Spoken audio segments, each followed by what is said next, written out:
When Apple met Eve, fall from Eden. When Apple met Steve, 1,000 of my favorite songs in my pocket. iPod, therefore, I am. Yep, my MP3 player is sleekly designed, schmexy as all hell, and bursting at the seams with indie rock goodness. My playlist? It's a bit of an enigma, a reflection of moi. When I put my awesome playlist on shuffle, I'm jumping around like a maniac to Titus Andronicus one track, to dancing around like a robot to a random techno song, and finally, a Drake song to put me in my feels. Hashtag, hold on, we're going home. Oh, and please pardon this brain fart, but it's kind of crazy how many of my favorite bands on my awesome playlist are named after foods. Cake, Red Hot Chili Peppers, The Cranberries, Real Big Fish, the list goes on. Damn, I'm getting hungry just talking about it.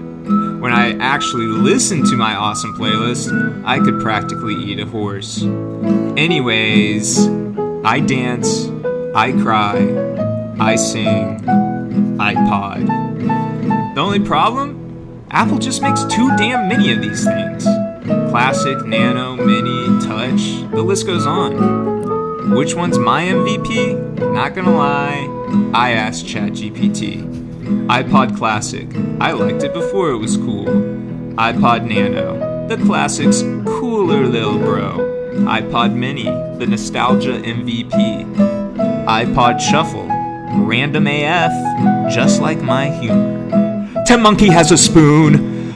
iPod Touch, because touching feels good. Each pod tells a story of festivals, bootlegs, and those you just had to be there mixtapes. Speaking of pods, yo, this thing you're listening to right now, it's a podcast. Heard of them? A whole-ass genre/trope of life-affirming humor and infotainment was named after the iPod. Not gonna lie, that's kinda tight. So, yeah, you might be cool. But you ain't Steve Jobs inventing a thingamajig that carries our entire CD collection and certain random songs from LimeWire in our skinny jeans. Cool.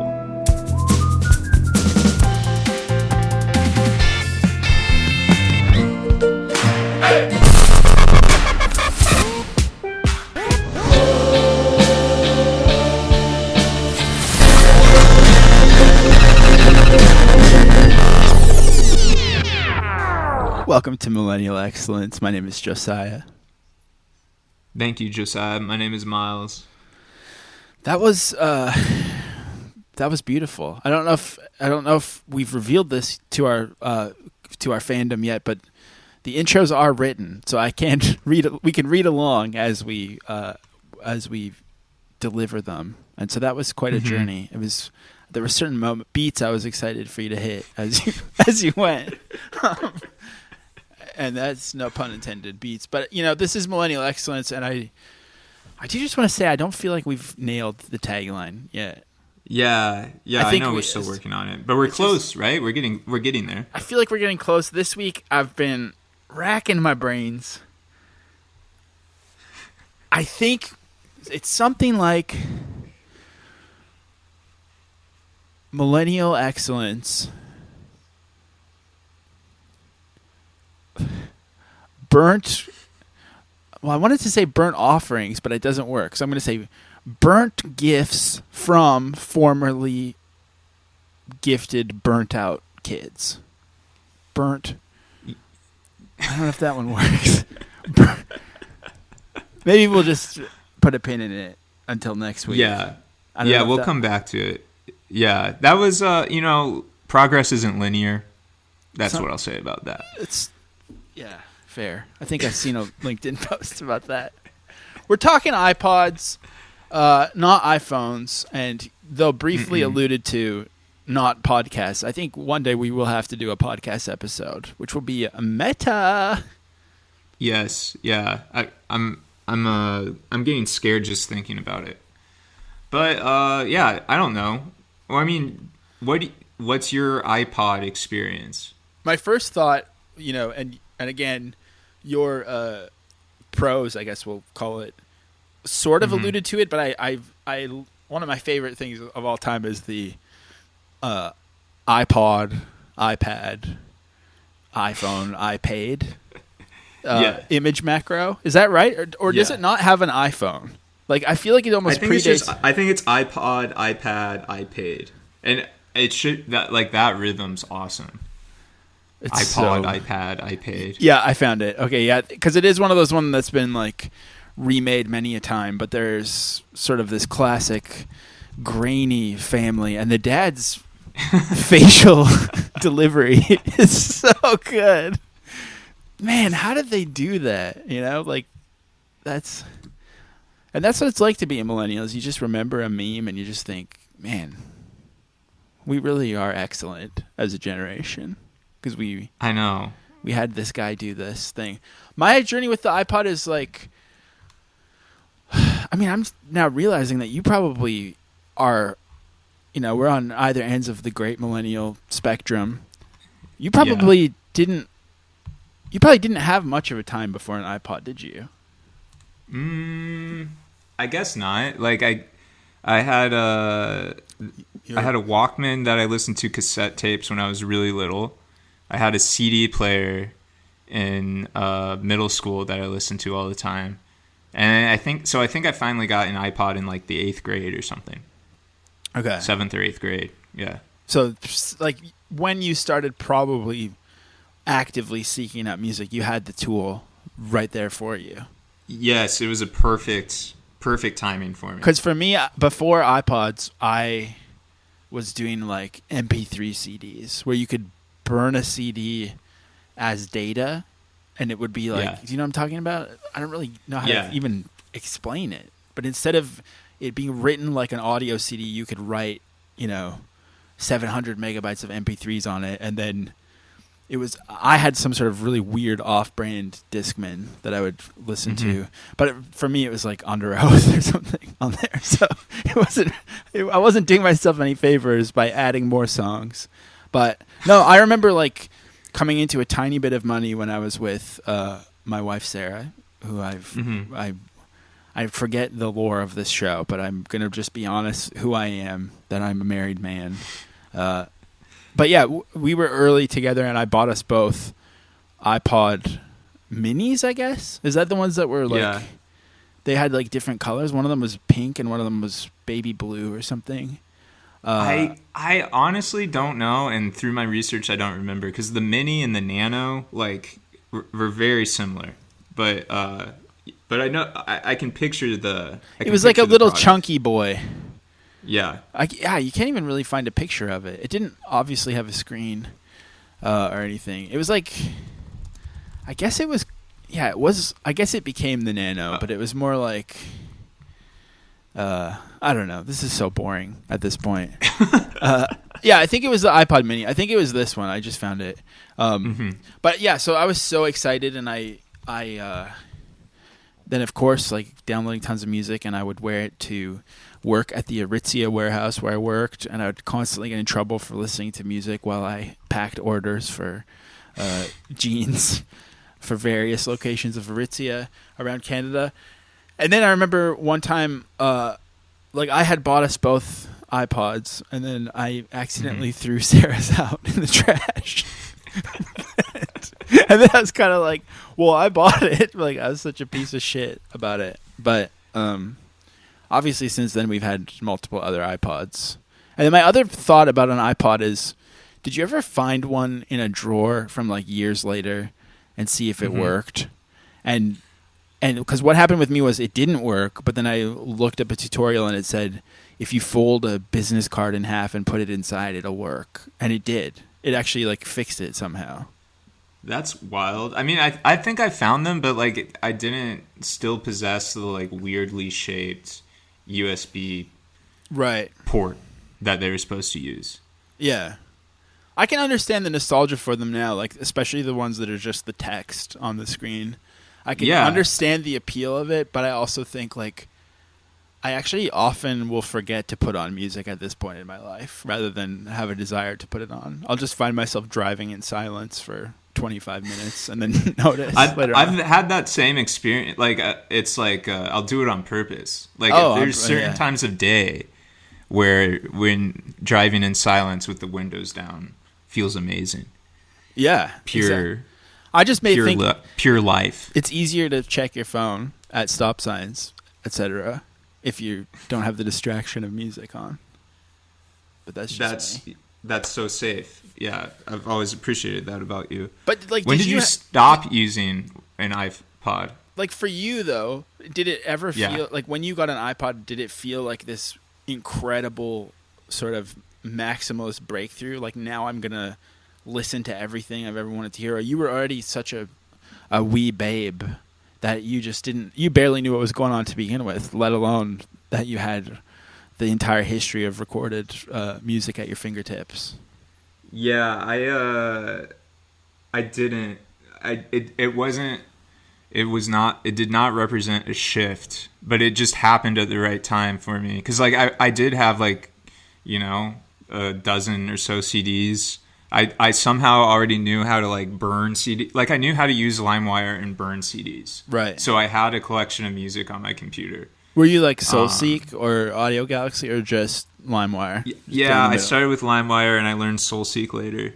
And then like probably towards the tail end of having an iPod, I was like going on these, like just Googling whatever album I wanted to hear, Mediafire. Yeah. Oh my God. That was the best. That was such a golden era. And then especially if you were like a freaking hipster who's into like freaking cool hardcore music at the time. Then you find a blog and you just like click through everything and you download whatever has cool art. Yeah. I mean, I actually still on an external hard drive have like a backup of my iTunes from when I was like deep into it, and I don't even know what most of it is, but I was like I was listening, my friend. Let me tell you that much. I think iTunes is an underrated part of the iPod experience. I loved using iTunes, like organizing it, like making little playlists. I've never been a playlist head, but I can see the appeal of iTunes, but I also know that there were times when I would just get so overwhelmed that I would just let everything. Like I was downloading a lot of like power pop compilations and stuff because there was like older hardcore scene guys that I would just straight up be like, "What bands do you like? I want to be like you," and they would just tell me stuff. So I was downloading a lot of compilations, and then it would just become a complete mess throughout my entire thing. And there was a few nights where I'd be like, "I'm going to organize it," and then it just got way out of hand. I don't know. Way out of hand in what way? Just like it's too much. There's too many. Oh yeah. There's too many. Or like if you were into the OCs, like you know how many different artist names there would have been for all of the various monikers, misspellings, intentional misspellings. Yeah. So it was really tough being a hipster, and it's a lot easier to just drive in silence, truthfully. But I guess another thing that happened was like I got the iPod that could play video. Right around the time that I was unemployed living in Vancouver, and I got work as an extra on the TV show Kyle XY, and also there was a failed show called Aliens in America, I think.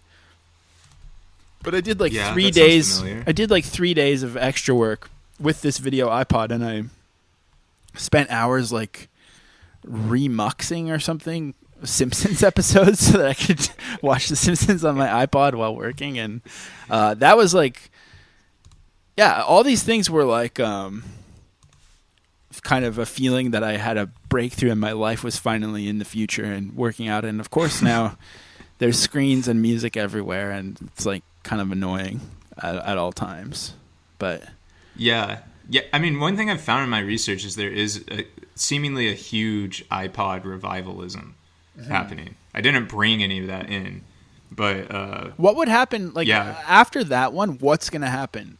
Like will people miss streaming eventually? Maybe someone will open up the like OG Netflix model where it was like a DTC DVD rental. Yeah. Or maybe people will start getting nostalgic for like SoundCloud.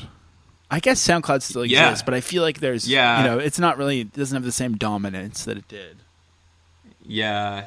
Yeah, I mean, I think the iPod thing, or like any of the like cassette fetishism, or people are into CDs right now in the same way that they used to be into cassettes. Yeah. It's like a hardware software thing. Yeah, they like and the I'm trying to tactile. think of anything that any post iPod hardware or fad, and I can't think of anything. Yeah, like I'm thinking there are things that are more software oriented, like GeoCities web design or something like that, but you're right, that's kind of the end. And I think actually the original iPod with the click wheel was so tactile. And even that they've moved away from. It was so satisfying. That sound was good. so satisfying. It was so good. But yeah, I wonder, like, are people going to be sort of like retro nostalgic for AI one day or something? Is that going to happen? It's a beautiful thought. It's a beautiful thought that this big world keeps spinning. It just keeps going. I mean, I also think, truthfully, and I feel like we got a lot to get through, but I feel like the proliferation of the iPod also marked the peak of knowing about and being into music as being some sort of identity piece. Something to be proud of, something to broadcast about yourself, was that you knew about stuff. And now I think maybe this is a show where we just talk about all the episodes we're going to have to do. Probably we're going to have to do Poptimism. But I think that the iPod was what created the pre-Poptimism sort of hipsterdom. That is, everyone thinks that they had such good taste, or that they're... And ultimately no one has good taste at all, really. But... do you remember the experience of going through someone else's iPod? Yeah, I do. I remember because around the time of getting an iPod, I was like starting as a music journalist. And so I would like call, Fat Mike or something, interview him on the phone, and put it on my iPod so I could transcribe it. So that meant there was a folder, like there was an artist name on my iPod that was Josiah Hughes, with all of these like really awkward like early interviews with someone who doesn't know how to do interviews. So if my friends would be going through it on like a road trip, they would always put that on and start laughing. I'm like, no, turn it off. Because I'm like, Mr. Fat Mike, who are your influences? It's like, so yeah, I think I also would always have like pretty I was self-conscious of my taste more back then, and I had really good and really bad taste. So I feel like my iPod felt very private. How about you? Yeah. I mean, I don't know. I mean, I was like mostly in middle school or high school. So like I do remember like going through like a girl I like's iPod and like seeing if there was anything, and like finally I'd see like Weezer, and I click into it, and the one song is Beverly Hills, and I'd be disappointed. Yeah. That's so good. Yeah, I feel like the iPods are part of that. I assume people are still like this. I'm so out of touch, but I feel like iPods are from the time when you couldn't imagine like dating someone who didn't have the exact same or close to the same taste as you. You're like, it will never work. She doesn't even like clap your hands, say, yeah. There's no way it's going to work out. It is nice that culture has moved on from that. Kind of that part, subculture factionalism. That's a good part, but I think more people should be snobs about everything. Yeah. Really? I do.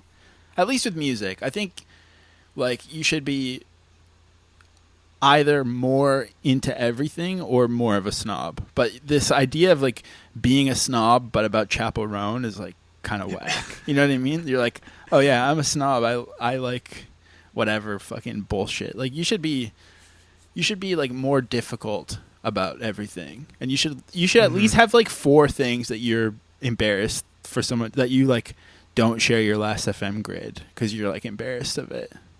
I think. Oh yeah, I definitely have that. Yeah. And also, I mean, I actually started doing a Last FM grid recently, but I've never posted it because there's usually something where I'm like, oh my god. I can't post that. But I also remember actually like plugging my iPod in so that it could manually scrabble what I was listening to back then. Oh, yeah. That was a good sensation. Yeah. Uploading data back into the grid. It doesn't go both ways like that anymore. Yeah, it's true. You had to earn it. I don't know. It's hard. I actually am really struggling to form a take about which era is better, because I think they both had their pluses and minuses, but I think having this, like, I feel like having an iPod in your pocket that you're like really have put a lot of effort into and feel is a big part of your identity is the exact opposite of being like, you should never ask someone to name 5 songs about their shirt. Yeah. And definitely. I feel like I don't know which is better or worse. I actually don't know. Well, maybe as we explore the internet, we'll find out. The first thing I wanted to look at was this Reddit screenshot on Notion. Yeah. Caleb, take out the part where I said Notion.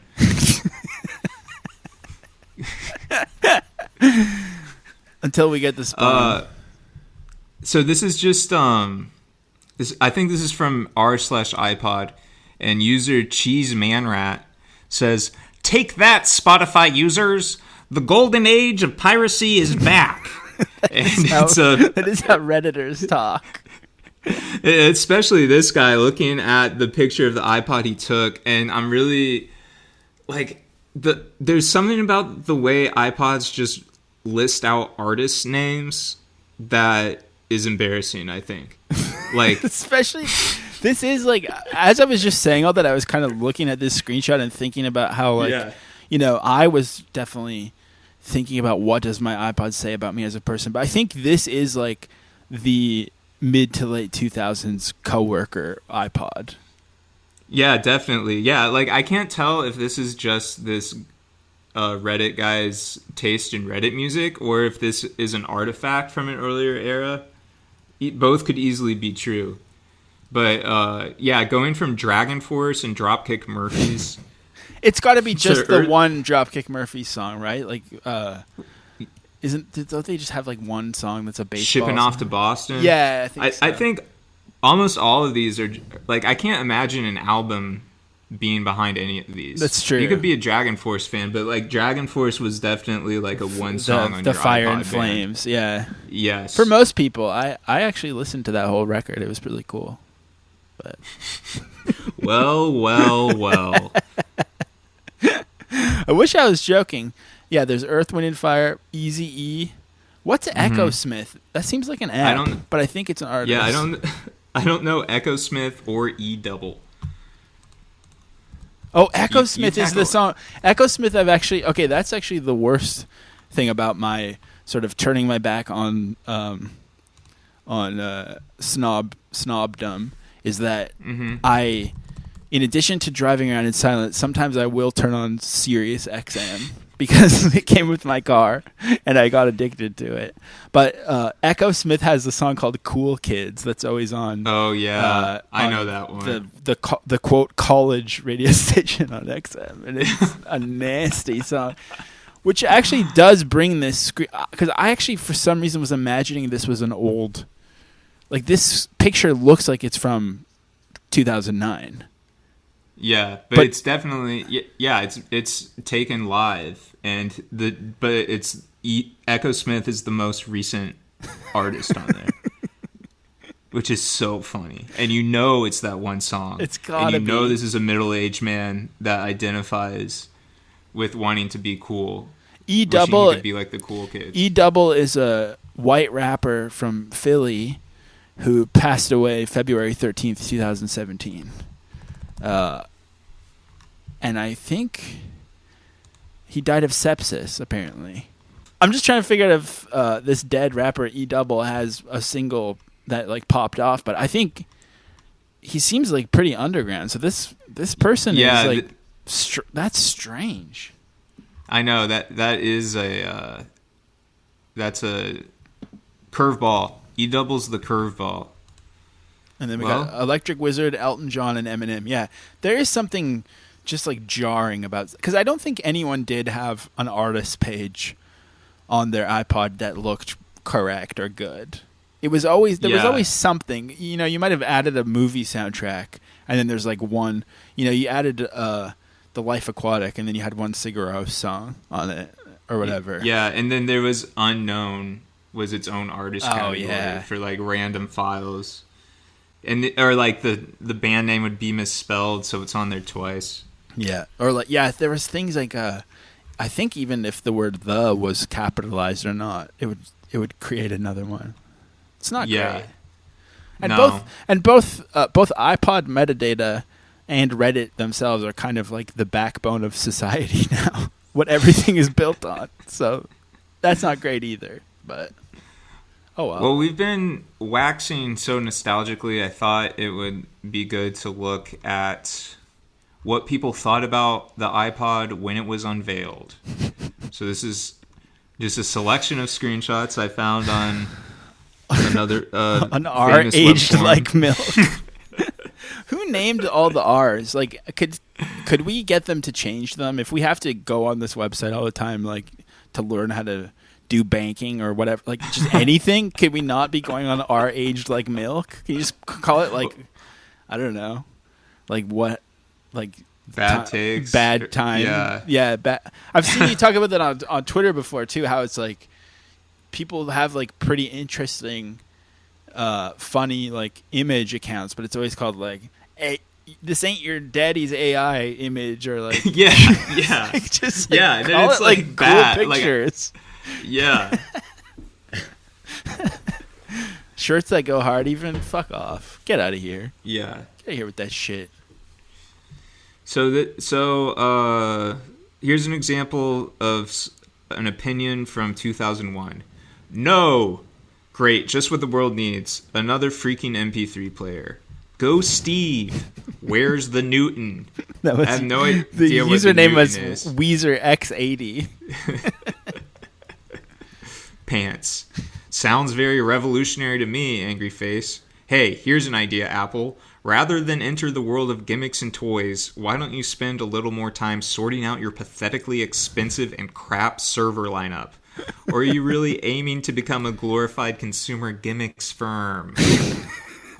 The Newton I just sent you was their sort of PDA, the personal digital assistant, like a kind of BlackBerry touchpad type thing. So it's kind of maybe the opposite of now is that they were mad that someone was making something fun on the internet. And now no one makes anything fun, and everything they make is for productivity hacks. That's bizarre. Weezer X80 is so upset. He chimes in again. This isn't revolutionary. I still can't believe this. All this hype for something so ridiculous. Who cares about an MP3 player? I want something new. I want them to think differently. Why would they do this? It's so wrong. Why? It's so it's stupid. So good. I can't believe it. It's now at the online Apple Store. $400 for that. That is expensive. In retrospect, $400 for an MP3 player. Yeah. I call it the Cube 2.0 as it won't sell and be killed off in a short time, and it's not really functional. I don't understand this idea of another MP3 player. I keep forgetting that this isn't like the one. There's a personal jukebox. That one looks pretty cool in this screenshot I just sent you at the bottom. Personal jukebox. But a lot of these are the MP3 CD players. Mm-hmm. I don't know. And they look horrible. They look terrible compared to the iPod was like a rare came out looking perfect, and every iteration after was worse. Actually, maybe the very first iPod wasn't as cool. I don't know if it had a click wheel right away. Yeah, and it had some buttons at the top. Yeah. I don't know. The square and the circle was a good look. Classic shapes. Well, that, signal to noise as it relates to exactly stuff like that. Ain't that let's the see. Truth? All right, what kind of journey am I taking you on? All right, I think there's a video called History of the iPod, so I thought this would help us. Oh, the history of the iPod in a nutshell. Mm-hmm. Love that. Hi, I'm iPod. Oh, big tune. 1, 2, 3, 4. Before I was born, there was iMac, my colorful cousin. iMac did well, but not well enough. What will make people buy more Macintosh? My forefathers racked their brains about ideas that the video was moving with the song at first. This is kind of making me emotional for some reason. It is. People. Wait. Oh, I just saw the word stank only. Yeah, the digital music player stank. They're either big and chunky or small and useless. Why don't we do a music player that bridges people into Apple land? I guess we're supposed to go into land. They didn't say that. It's from Uncle the name's Vinny. from Uncle Vinny Chico. Oh, a freelance copywriter. Let's go. A freelance copywriter. Let's give it up. Respect.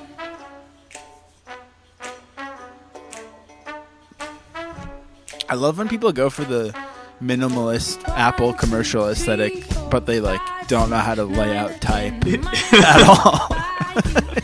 It just looks like a complete mess. Wow. For the past few years, life has been like a roller coaster. I've been around the world. Just showing the iPod, drawing a Mac around the map. Oh, cool fireworks. The Apple logo, genius. Met many different people.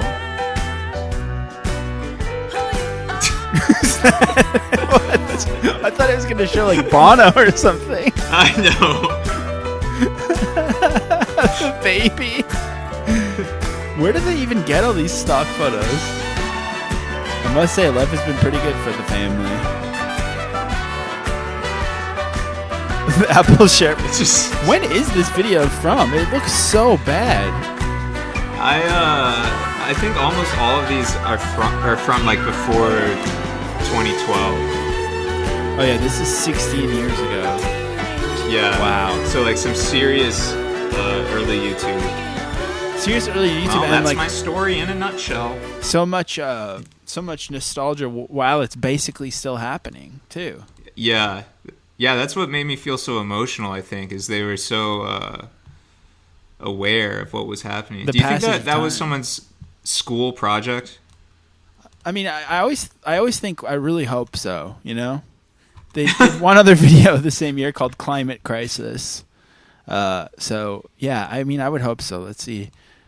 It's similarly just a bunch of still images and a little bit of text.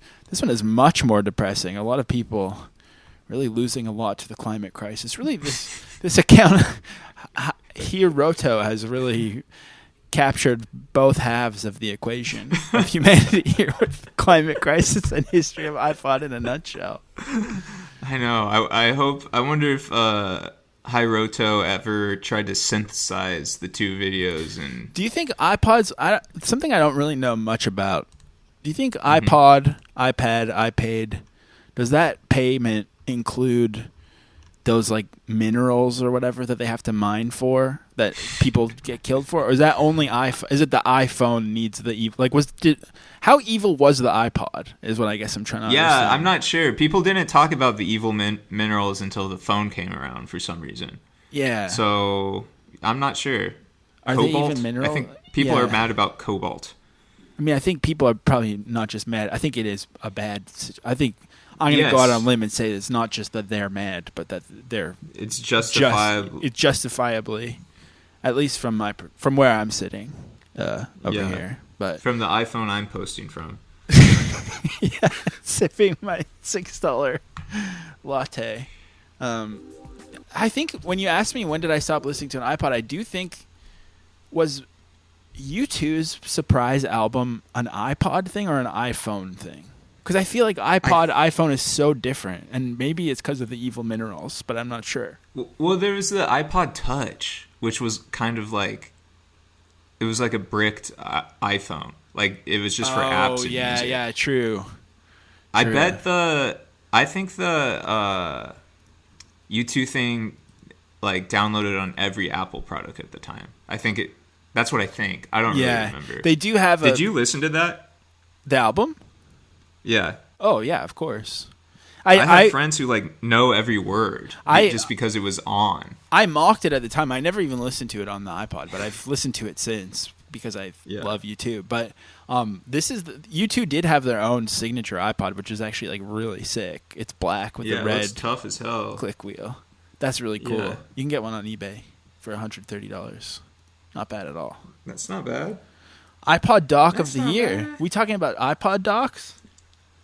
Yeah, I can't remember. I think I just liked. Let's see what they are talking about. Yeah, This does iPod look like a docks. car inkling commercial. we had that this year would produce a shock in the world of docks was in our August issue group test, in which the Geneva Sound Model M came from nowhere. So sick. Beat I the likes just of B&W, name Zeppelin any Air, product on Earth, Arham's, RQ, and you'll find a and guy all the rest. obsessed like this. Cause of its victory? Sound quality, pure and simple.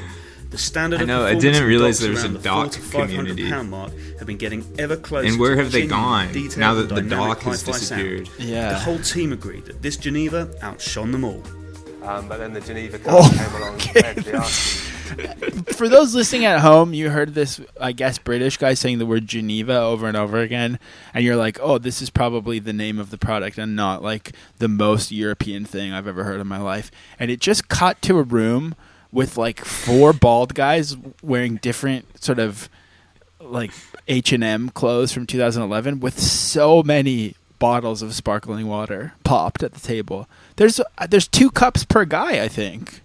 I've also I love the I don't know how to describe this, but like when guys are seated around a table having a conversation in a completely black void. Like I so badly. They're doing the Hollywood want to be Reporter there. Actors Roundtable, but talking about an iPod dock. Startling how much better that Geneva Model M is. It's also because you hear a guy talking about Geneva Model M and you think, oh, that's so cute. This loser has a hobby that he loves. But there's like 8 losers, and they're all loving it, and they're popping bottles of San Pellegrino. It's crazy. Oh. And the R-Cube needed that price cut in reality because at £500... He's talking about how it needed a price cut. Well, and the Model M, I mean, it didn't just knock the R-Cube off its perch, it knocks the BMW. Do you think these guys get paid to know about this? In terms of pure sound It audio seems docks, like there's some. I don't know where the money is coming from, but it seems like there's money being money thrown here. around this table. Yeah. but for pure sound quality, the Geneva is an absolute winner. There was a time when we first got that product in, I mean, it's something This that is happens from time to time when I become aware of the fact that we're in the middle of testing the product and there's this sort of weird buzz that sort of goes throughout the building with you guys being just a little bit shocked at how good something is. And that Geneva Model M was one of those. They love the Geneva Model Everyone going M. upstairs at once and going, we must check. Oh, he's got his fingers tinted. Have another look. I'm sure that's the price. It was the first time that This is a channel called could be considered What Hi-Fi with If the you want to question go mark. wireless, simply add Audio Pro's £149 WF100 transmitter receiver combo. You have to buy and a you're good to Bluetooth go. transmitter? In this category, a budget superstar from Logitech and Arcam's radically priced. Dude, I bet you it sounds so good. I bet you said, where do they all go? I bet you there's like crazy sounding speakers somewhere at like a thrift store. And if you got the right dongle, you could get some sick. Even though I don't listen to music anymore, I kind of like almost fell into a audiophile habit a year or 2 ago. And I got out of it just in time because I don't have room in my apartment. But it started with just wanting to be able to hear the movies better. And then I read That's like, what I was if you gonna have say. speakers. Yeah. Yeah, like real. I feel like it's these TVs they're coming out with. They're so pencil thin. To have real power for the movies, you need a sound bar at least. Yeah, so I got a sound bar, but then I was like, maybe I should get surround sound speakers. But we literally don't have room. But then I also got like some monitors for my computer throughout the like shitty Amazon ones. And now I like know some brand names, and I like look at it sometimes and think about it. And I walk by. I think about getting a subwoofer. You know, it's like it's great. It's dangerous. I'm at that time in my life where my body is trying to find what my midlife crisis will be, and it's testing out different identities. So this iPod Doc of the Year roundtable is looking real nice right now. I would love. Yeah, I hope to be able to join a roundtable in the next 10 years at least. That's a personal goal of mine. So we just watched some guys talk about a doc that's more of a public listening, shared listening experience. But obviously the iPod was so private, it made people curious. So now we're going to see what's on your iPod. Oh, I used to love. For some reason, I used to think that they should do more of the I don't. Oops. For some reason, I always thought to myself, That this was would be like the most viral thing to do, but they clearly did it. But I still thought they should do it more. Maybe what I'm saying is pre-YouTube. While I was like taking the train, I thought, man, someone should film people and ask them what's on their iPod, and I think everyone had that thought at once at the same time, and then it happened. Well, they do it now for like reels, like, hey, what are you listening to? Yeah, but asking that usually what's more on your like iPod. what's your job and can I see your apartment and what's your body count? Yeah, that's in that genre. They listen to de-stress. And this is at NYU, so they're going to be listening to some famous college. Couldn't even see in what one that of the was. most famous cities of Local, America. and we're wondering, what are you currently listening to on your Bloomington, iPhone? Indiana. I am actually, this is kind of embarrassing because this song is like, it's a song by the 2 Gallons. What is this way of saying an artist's name where you say it and then do this weird like hanging jaw thing? Do you know what I mean? Watch this. Gallons. This little like what is that gesture? It's the way she held the S into it. Last of the Steam Powered Trains by the Kinks. Can I listen? A lot of these are iPhones. I was This listening feels to modern. Not Dark Yet by Bob Dylan. December by The Beautiful Mistake. Good Night by Maroon 5. I'm watching the news. Paul Simon. Watching the news. It's called Promise by who? Romeo Santos and Usher. It's like a kind of it's like a Latin song. I'm listening to Madeline Mary by Bonnie Prince Billy. Yeah, that's right. People saying artist names out loud really grosses me out for some reason. It gives me Bonnie the Prince Billy. Well, if that was like a class assignment, I would give that one like a B-. You think the video, or? Yeah, I just think it was kind of It was poorly just mixed kind of as well, and yeah, it wasn't very good. Let's take it across the pond with Alan Brazil. Alan Brazil. It's uploaded by Virgin Media. Oh, they put the iPod. What have I got on my iPod? I'm a bit old fuddy duddy to be honest. I've got a bit of Tapestry, Carole King, After the Gold Rush, Neil Young, Harvest, bit of Rod, of course, and of course my schoolboy pals, Jim Kerr, Charlie Burchill, Simple Minds. Let's go. Alan Bernard Brazil is a Scottish broadcaster and former footballer who played as a forward. He played for Ipswich, Tottenham, and Manchester United. That's something else that is crazy, is like, you talk to any British person at all, even like, a bright red alcoholic broadcaster who's on his deathbed, and they're like listening to they're all like music heads. Or at least they were back then. I don't know about now, but British people are like music heads in a scary way. It's really interesting, how much musical export comes out of that tiny island. Well, speaking of Britain, I just want to say real quick, you told me to put the videos in here and that you had put them in order. And I'm now realizing that you put numbers beside the videos, and I put them in the order. That's such a crazy way. So they're in a completely random order. Then you numbered them and didn't rearrange them after. So these are in the order of listing, not the numerical. I couldn't figure. I collected a bunch and couldn't figure out an efficient way to drag them around, reorder it afterwards. Yeah, that's fair. I mean, that's on me. I feel bad because I thought I was doing you a solid by putting them in here, and I realize I think not to pull out receipts, but I think I mentioned that I numbered them. You did, but for some reason I thought that you meant you put them in order. Just like numbering, that's just such an insane thing. I don't know. This episode is kind of about like data management, I guess. We should get a sponsor. But yeah, I apologize for the leaping around. You have to pull up your map guide from the document. Well, we won't need a map for this one. We aren't leaping too far from the last video. This is some kind of British humor that I think I need you to decode for me. Okay. Mary, 2 gigabytes of iPod for you today. Yes, please. How's that? Just a couple of songs over. Lovely, thanks. Oh, can I get a tub of those headphones? Why is it in please? slow motion? The ones in red currant jelly. Yes. I don't know. I was hoping you would be able to explain that to me. So this is a butcher's shop. And he literally had like a loaf of meat made of iPods that he was slicing it off. Thanks very much. This is incredible.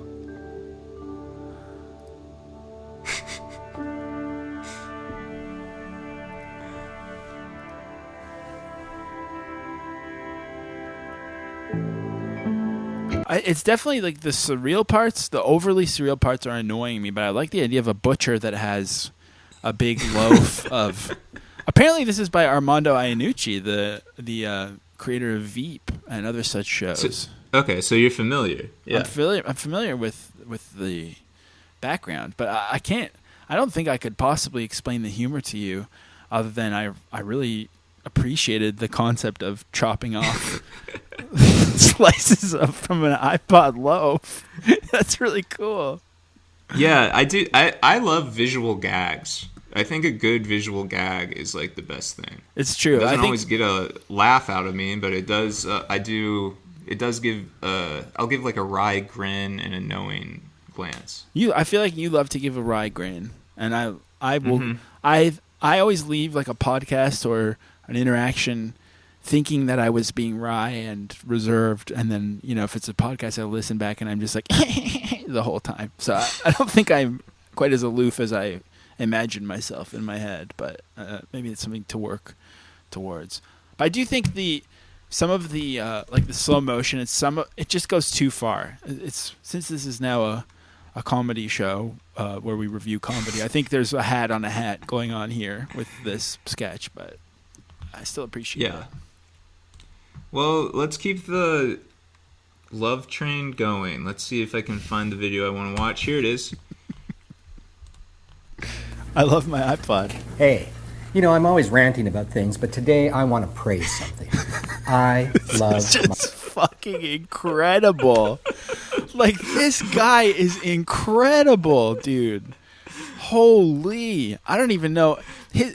His glasses look like a child's swimming goggles. Like 100%. He's wearing a cab driver hat. He's got the clip-on mic. I love that the title of the video is zoomed in on his text edit document that says "I love my iPod," which that's genius. It almost looks like it has his mailing address on the bottom left of it. He didn't even clean up his desktop for the shot. It's very in situ. Hey, I'm always ranting about things, but today I want to praise something. And I love that sentence. Hey, I'm always ranting about things, but today I'm going to praise something. My iPod. Now, this is the third iPod I have, and they all work. I love them all. The first time I actually got an iPod is I won it in Las Vegas. And, I hadn't really won anything my whole life. I was never one of those lucky guys. That's why it was his first thing he won. Although when I was 16, I did win an oil change from radio station CKY in Winnipeg. Of course, I didn't have a car. He's from Winnipeg? Winnipeg? I wanted to claim that prize anyway. I took a bus over to the radio station, and I think they felt bad for me too. Because they offered me 6 Coca-Colas, a case of Coke. Have you been to CKY? Or a 6-pack of Coke. I haven't. And a tour of their record library. And the record library, I think they called it the morgue. But I remember going in there, and there was all these vinyl discs everywhere. It has and 52 views. In this room and there's alone, one comment. So the video's called "I Love My iPod," and someone wrote, "Do yo?" And I was wow. Actually, it was 1,000 records. So it was 2,000 songs because each side had, an A and B. This guy's name is Ron Telpner. And then I'm in Las Vegas. He has I met an event. and I win an Diet iPod. rant. I could not He has a video believe called my "I Love head. Gadgets," And so I took it home and programmed it. I put It's a in video all called these great Movember songs. Moves and in Me. fact, because it has such great capacity, it held thousands of songs. It blew me away to think that when if I was you a Google 16-year-old him, kid and I went into the radio station, I saw he's this on a whole blog wall and it's of called music Ron and Teltner, Beatles the and all Ad those Man things. and his now music. I have all of that in the palm of my hand. This guy is sick. Now, as I'm hell. a dinosaur when it comes Wonder to if he knows my technology, dad. but I got to tell you, I love my iPod. What do you think of yours? Let me know. Cool. So yeah, that mode of expression is fascinating and inspiring. Yeah, that's beautiful, man. And I'm looking now. He's like going crazy on IG, and we got to get these people back on YouTube. I think, really. Oh yeah, I think maybe we should reach out for an interview. we should. I'm gonna ask my dad if he knows him because my family's from Winnipeg. This guy looks like he could be the right age. Yeah, is Winnipeg a small town in that sense? It's everyone knows everyone. It's a small city. It's still technically a city, but it's very small.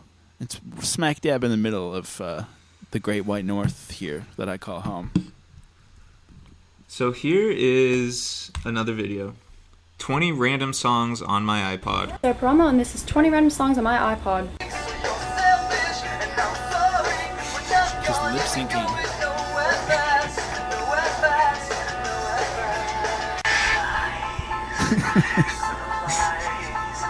Whenever you encounter like this kind of like scene music or whatever, like have you heard any of these bands before? Because I've never heard any of them in my life. Aiden, The Academy is. I never listened to those.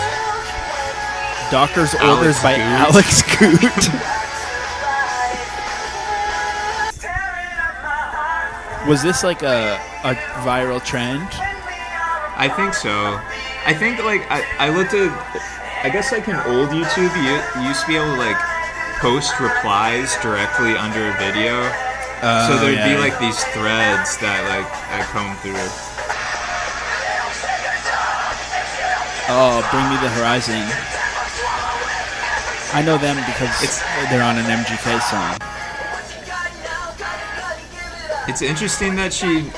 Do you think she was like ready to go with the lip syncing, or do you think she had to prep some of these songs between takes?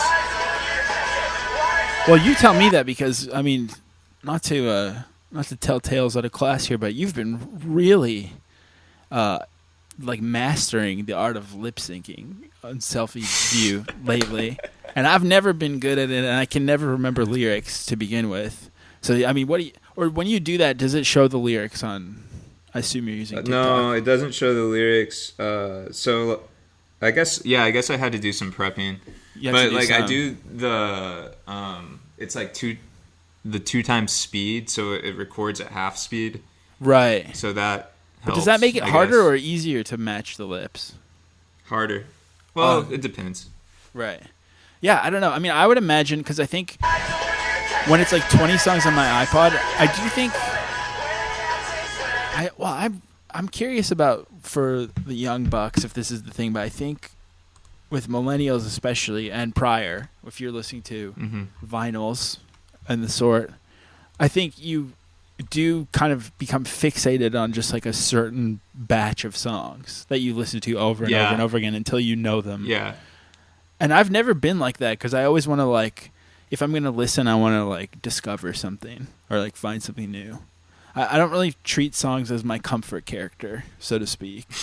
So I'm not as much like that, but I'm guessing that that this girl knows the nuance of these songs. Although she kind of messed up that Fall Out Boy one. My video's kind of just out of sync. Is yours? I think she knows it, but it's out of sync. Okay, maybe. Yeah, it could be. Yeah, it's kind of a cute concept, and I do really like her room. It looks insane. It looks completely insane. I'm not even going to describe it, really. I don't think, it's not even, I could never do it justice. So this next one is more of a how-to, and we can turn off the music as it will prove to be extremely annoying. I think it's like Mr. Bungle. But This this is is adding good just 'cause 497 songs to my iPod. It's called. we get to see like the UX. We get to see like the UI. Whatever. Well, it is. We We are get to watching the UX unfold in the UI. It's true. We Although get to it's see what music this completely weird out of focus. 14-year-old kid listens to. I wish I could I see that. like the Carter. Yeah, the Carter 4. I saw the Cake, Carter. Nirvana.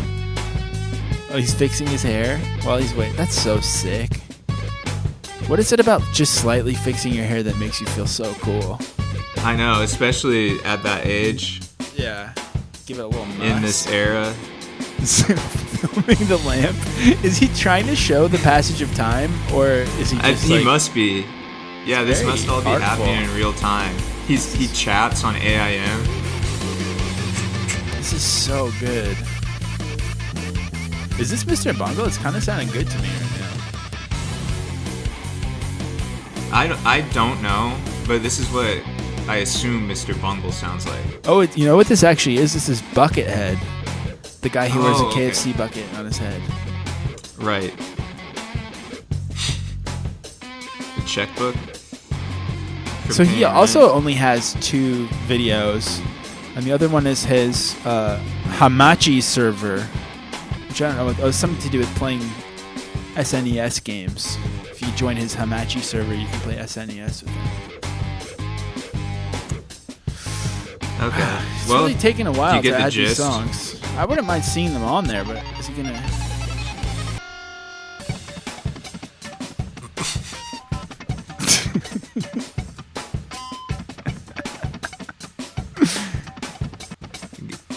It is weird to think about how wait, it said time wasted. Did it not work?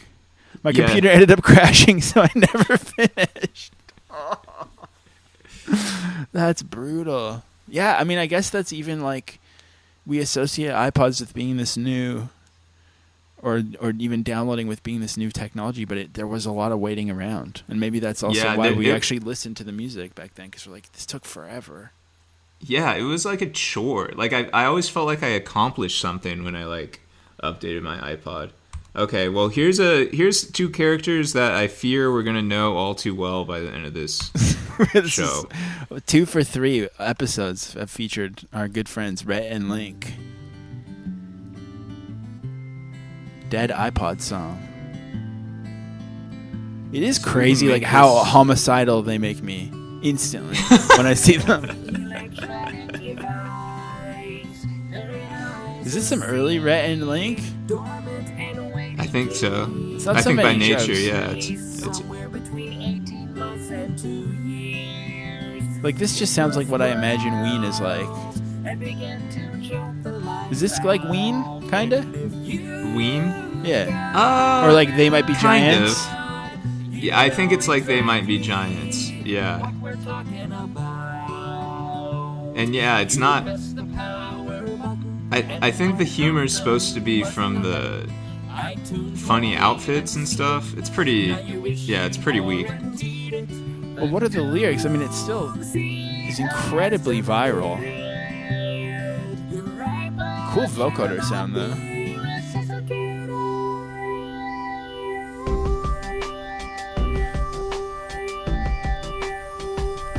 It sounds. There we go. Okay, now this is relatable. Yeah. It's kind of true. Also, similarly, what do you do when you get a new iPhone? What do you do with the old one? I think I have one in my drawer right now. Yeah, I put it in a drawer because I feel obligated to. It's one of the. It's like you're supposed to take it to a technology dump or something. Yeah. What? What's that about? Go get some new minerals. Don't you? These are mine. Exactly. These are my minerals. Exactly. They were harvested unethically. I already took the karmic weight of buying these minerals. I'm not going to give them back to you. Well, that's the Dead iPad song or whatever by Rhett and Link. Cool. All right. Oh, here's a good one. Them. We're keeping the music going. And a callback to an earlier episode. The Bacon Brothers. The iPod song. Oh wow, it's actually. I have a song with parentheses. It actually is Kevin Bacon. Goes like yeah. This. I really hope he doesn't die. Wait, did he write this song? Yeah, the Bacon Brothers. He's like a touring musician with his brother. It's time to go. Bump your head. Stub your so awesome. The landlord says the rent's 2 weeks behind. Okay, I found the lyrics. Catch a train, but the train breaks down. The stars to Still in bed, but it's time to go. You bump your head, you stub your toe, and the landlord says the rent's 2 weeks behind. It's like he can't help but write what sounds like a theme song for a TV show. Okay, we're still leaving the house to go to the job. She comes like a vision, sliding through the door. You say, "Oh my God, where did she get that body? What's she got on the iPod that gives her hips that sway?" That's true. And as I was navigating your labyrinthine system of videos in their strange order, I did notice, and I don't think we need to watch it or even talk about it. We could just take a moment to think about it, or we could talk about it. There was like the iPod commercials that were like silhouettes of people dancing in front of a color. Yeah. Is that what it was? Yeah. Yeah. Maybe that's what Kevin Bacon is singing about. Oh yeah, he was watching TV. That's what inspired But he said, him to "Baby, write what that you got song. on the iPod that gives you your hips that sway." Very awkward rhyme. That's sick. I love that you can be like a really famous person. It's kind of like how most musicians are like nepo babies now. Yeah. Similarly, if you're an actor, you can just like waste all of your money on making some shitty like sex folk. Yeah, the vanity art's crazy. Have you ever seen Adrian Brody's painting? Oh yeah, it's so good. I love it. Yeah. I love also that he even goes as far as saying like, "This is my main thing," and like the acting is my second thing. It's so cool. Okay, this will be horrible. How to seduce a hipster. Take notes. What kind? This is like such a bizarre set of a fake. Like now that TikTok influencers have like access to, fake subways where they can pretend to get harassed or whatever, or like fake airplanes, it looks a lot more. This is just like a TV studio. In fact, is it even? It's a green screen. It is. Yeah. I don't. It's like it's more like tasted music. renting a room at the student center. Yeah, it definitely looks like college. Totally. Yeah. So she looked on this fake train. The girl looked down at the guy's iPod and he was listening to "My Heart Will Go On" by Celine Dion. Does your cheesy taste in music prevent you from getting dates? You bet it does. Then what you need is the Hipster Pod. What's the Hipster Pod? This is actually a really good aesthetic to mine just like a regular for a new sketch show. When you're listening to Celine Dion, Kenny Loggins, green screen or whatever your aesthetic? guilty pleasure music of choice is, the Hipster Pod will And the display bad- a song the from bad some voiceover? pretentious band. Yeah, there's that just everyone something about pretends this that's to so, like like, uncanny. the Velvet Underground or Sonic Youth. No one really likes that crap. So this channel was called barelydigital.com, but now it's called The Key of Awesome. At your display screen now, she'll be like, "Hey, he likes cool thinking man's music. I might sleep with him." The Hipster Pod can also impress your snobby friend who works at the record store. So the iPod changed from Hey, Celine Gish. Dion to Sonic Youth. What are you listening to today, huh? Coldplay? No, I'm listening to Yola Tango. Wow. Finally got some taste, huh? Well, for once, I approve.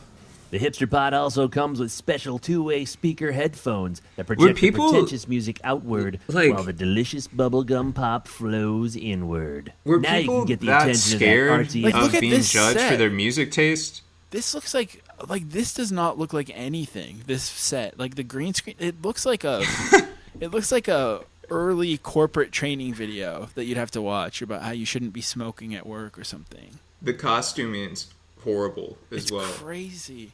Yeah, I don't really understand. Like, in fact, you could just literally change if you were worried about showing someone your iPod what you were listening to. You could just change "My Heart Will Go On" to be Sonic Youth or Yola Tango. Yeah, that's skip the whole the point. song. Or just change, Yeah. change the art and the artist name. Get it? Oh, I see. You're like you're slipping the Mad magazine behind the textbook. Exactly. NYU chick that lives in your building. Because what's he listening to then? Oh, hey, Cassandra. I'm listening to the new Wilco CD. It's a rare collection of B-sides. He calls it his Wilco CD. Yeah. It's iPod. What do I do now? Don't panic, bro. Just press the button on the side of your hipster pod and it'll display important information about the song you're pretending to listen to. Oh, it just came out last week, and it sounds like a cross between Husker Du and the Chemical Brothers. You seem A to really know Wilco your B-side indie sounds rock. Wanna go like... eat Thai food and have a threesome with me and my roommate? Thanks, Hipster Pod. Can I listen to that? No. The Hipster Pod is available wherever iPods and iPhones are sold. The Hipster Pod cannot help you if you're watching lame movies on your screen, but everyone knows it's not cool to watch movies on your iPod anyway. People are, because of the mention of Sonic Youth, people are fighting in the comments about whether or not Sonic Youth is a hipster band. Someone says they aren't. Oh. Totino's other boy says they aren't saying that Sonic Youth is a hipster band. They are saying that they are a band hipsters just so happen to gravitate towards because of its underground status. So, I like that people are still arguing about that shit up until yesterday. Okay, well, we're keeping the production values questionable with this. There was just something about this. I don't know what was I did interesting. before I got my new iPod Touch. I mean, the thought that I didn't have all my music on hand 24/7 is just crazy. Oh, I love this album. But it's not just about the music.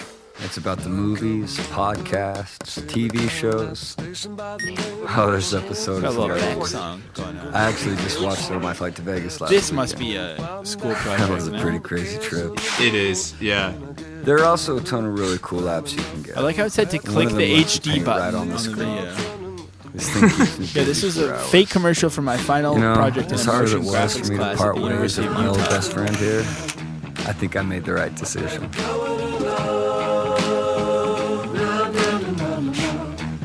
I mean, I do think that these iPod, iPad ads were a lot of people's introduction to the concept of advertising for whatever reason. Yeah. So I think a lot of people love to like mimic and talk about this style all the time. But I guess also this was like in 2009, what we just watched. The thing I liked about this one was him like broadcasting his music taste. Yeah. Like Radiohead, Pink Floyd, Californication, and then the movies and TV was like even funnier. Yeah, it's like about the Office movies, Space, podcasts, Arrested Development, TV shows. Superbad. Oh, Flight of the Conchords. Yeah. The Office. Yeah, he's got them all here, really. It's just a guy with taste. Fascinating. Okay, well, everything's been so innocuous so far. It's time to get a little evil with it. And we don't have to watch all. We're not going to watch all of this, but I think looking at it is pretty good.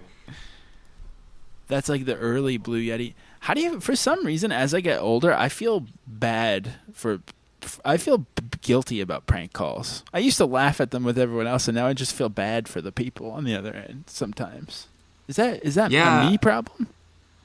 I don't know. They never sat right with me either. Like it's just like messing with someone. I don't know why. I mean, that's like literally all I do. I'm like, at this point, I'm 40 years old, and that's all I do all day is essentially do prank calls on people. But watching videos, it feels different. It's different because it's like he's gonna call like some guy who. He's going to call like an Apple support worker and just waste their time. I don't know. Hello, how are you doing today? My name is Tyrone. I'd like to thank you for calling iPod Technical Support. May I please have your first and last name, please? How's it going, Tyrone? My name is Jim Collinsworth. Funny. Oh, this video also is... C-O-L-E-S. I don't know if I should broadcast this, but this video is not that funny. But I like the... I just like that his sister's right there. I like the sign they have in the back. The sign like, is like really cool. It's like a kind of coolest thing ever. It's a kind of sign that you can only make if you're like a little kid, basically. Yeah. Like once you become an adult, once you have to like think about taxes, you don't know how to draw like that anymore. Somehow. I don't know what it is. I know it takes a lifetime to draw like a 13-year-old. Big issue right now, and the people at Best Buy told me to call you guys. Okay, can I have a serial I number think from that's the the back thing of is your like iPod or a the preview? problem with prank call videos is that they think that we already think they're funny before they've done anything, and that creates bad will on my end. Yes, case ID number. I really Yeah. don't have it right now, but I can get it. It's my son's, but can I explain my issue and maybe you guys can help me out? Go right ahead. Alrighty, because Best Buy told me they couldn't do anything for me. What happened was, I purchased an iPod from them. They didn't have any more at the time. It was around Christmas time. They ordered more from you guys. As soon as the shipment came in, I bought one. You know, all of their boxes, like they said they had a problem with the shipping, so all of their boxes were like pre-opened or some crap like that. And they said, you know, they're gonna sell fast, so you have to buy them. So I bought them. Turns out my son turns on his iPod. It was, I believe the 160 gig one. I'm trying to find it. I don't know where the hell he put it. It turns out that it was filled with like a bunch of animal pornography, and now my son is dressed like a bear, trying to take advantage of his stuffed animals. And I am very concerned as a parent because he's Also only like that 4, his sister's not so even I am very laughing. concerned This about is the all part this when you and should be that there's performatively nothing laughing. they can do. I know. Excuse me, the iPod She's like doing has an arts and adult craft. material already on the iPod. Yes, with just animals. There was one movie entitled The Sheep, the Goat, and the Lost Horse. That's the name of one of the titles. Do you want me? I wrote them down. Do you want me to read you the rest? I know. It's the serial number. It's also like just interesting to think about that there could even be customer support that you could call is another thing that just like makes it so dated. Yeah. I think that's what people are going to be missing. I think we should open up a instead of like human customer support. Like anytime you have a problem, you can just call someone up. It's not like dial a date, but just like customer service, or even like prank. You can call in and prank us, even if you're not funny. We'll go along with it, and you can get it out of your system. Oh, that's such a good idea. Yeah, called the prank bank. And we can the prank bank. File it away in the prank bank, baby. All right, more negativity, more evil teenagers. Hey, you're watching Volgor's videos? I've noticed the evil teenagers have baseball caps and some variation of Oakley's on. And yeah, when I was collecting these videos, I was like, are these the same guy? But I didn't like want to go back. They kind of but are. Yeah, in a way they are. Oh yeah. It's all about how the iPod, it still sucks. It still sucks really bad, okay? If you haven't seen my face before, get used to it because I've posted a video on how iPods suck. 2 or 3 on responses and still saying how they suck. And I'm just doing an update saying iPod still sucks. I love rants when people haven't prepared what they want to say.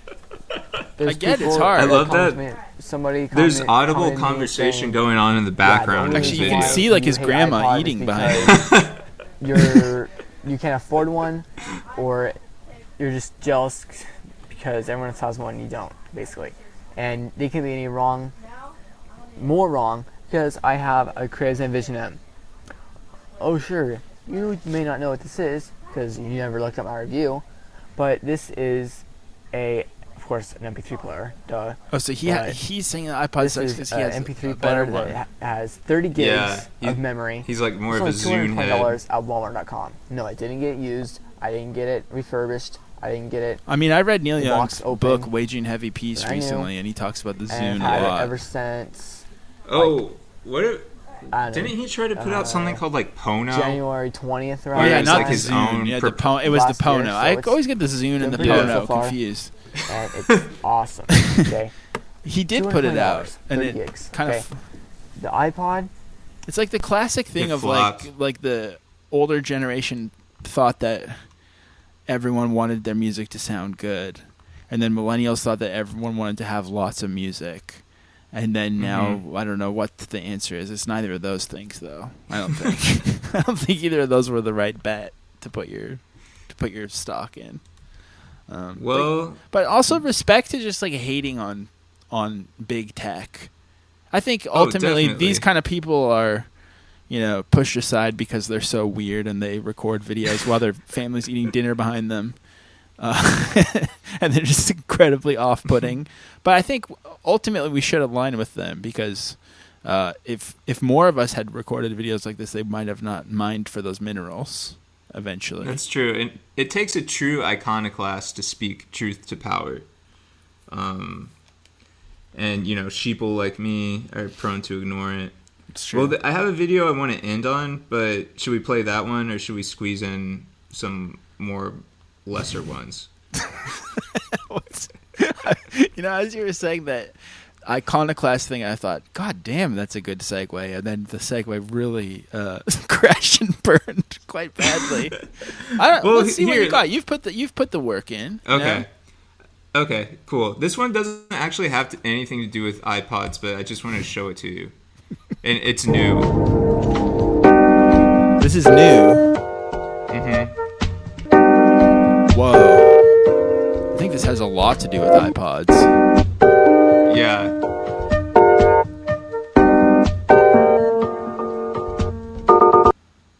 So what am I looking at here? The video is called Testing. Yeah. It's just like an aesthetic exercise. Yeah, this is pretty sick. Yeah, people are like mining like 2006. Even the upload is so low res. Yeah, the sound quality is like perfect too. Is the name of this person. Very famous, followed on Instagram by Hudson Mohawk. Probably like a producer of some kind, I would imagine.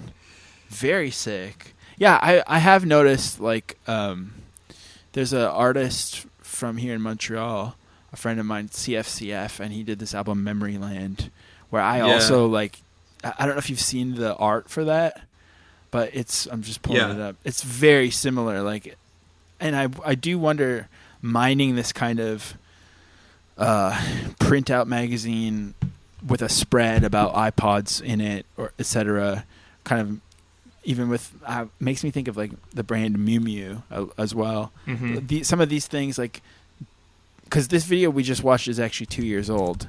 Do you think this moment has already passed, or it hasn't happened fully yet? Or I guess Addison Rae kind of hopped on the wave a little bit.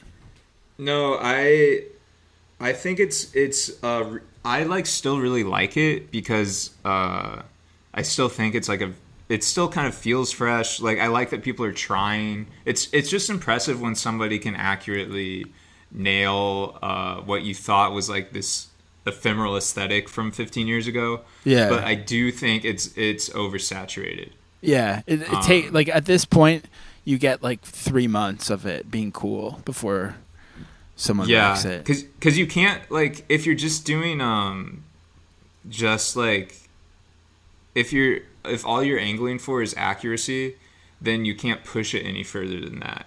It's true. So it's just limiting. But I've seen some really cool music videos that do it well, which I could send you later. Sure. Yeah. Let's do it. I'm gonna put Unk on to the Frutiger Arrow aesthetic. I think that is like a real Unk moment though, where you see stuff and you're like, wow, that's so cool. People are making like what were the shitty commercials on TV when I was a kid. Like, that's great. That's great. It's like, cool. Yeah, I remember that. I was trying to watch The Simpsons and I had to watch this shit instead. So here's the iPod fight by so-and-so and so-and-so. One of them. This is very gonzo. Oh, wow. Filmmaking. I have more songs. So actually, I think...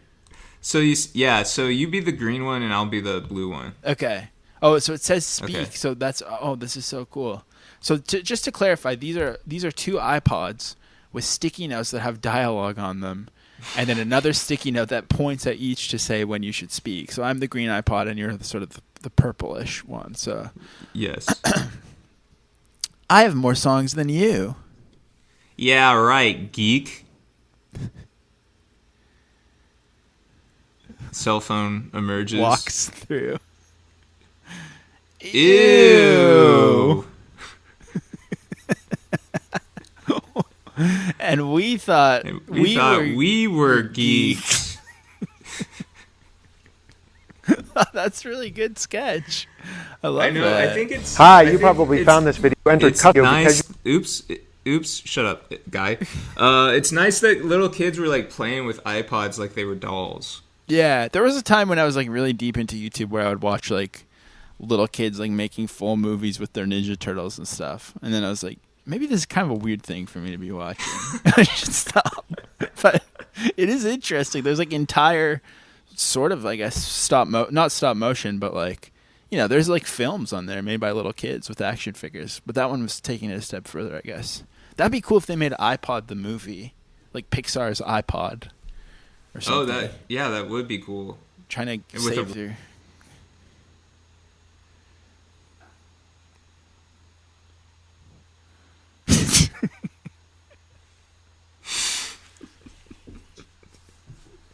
Oh.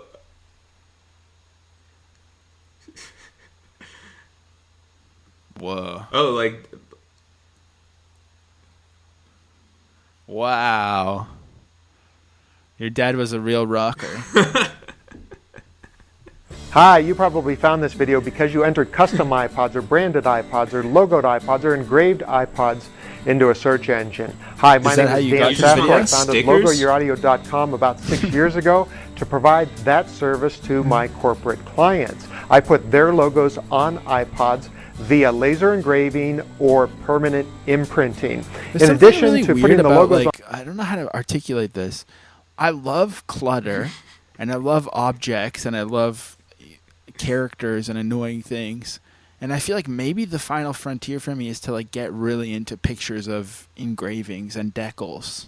You know, like there's so many like images that I could be looking at of just different like Lilo and Stitch pictures or you know, is that like, but for some reason they just don't like even when I'm watching this right now, it's like I should be loving that I'm seeing an iPod that says "Live Life Smiling."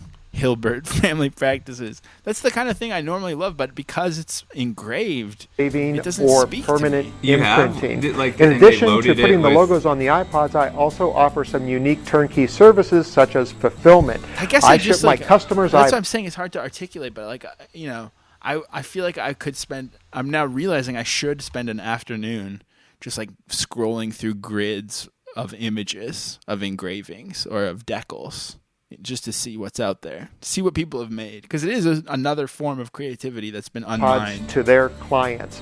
I also provide preloading service. Some of my clients are information marketers, and I put their audio and video content on the iPods. I also have some custom packaging that no one else has. So if you need any of that, I also like selling your services of loading stuff on people's iPods. That's so cool. Have you ever like paid someone to do something like that on like Craigslist or whatever? Like to like hack your Wii or something? I've done it. Yeah, I like went to a guy's I went to a guy's house and it was like it was just like such a sketchy guy, and I gave him $50. He's like, come back in an hour, and then my Wii U could like play downloaded games after. It was sick. Yeah, I'm trying to think, but I haven't really cracked any of my hardware much.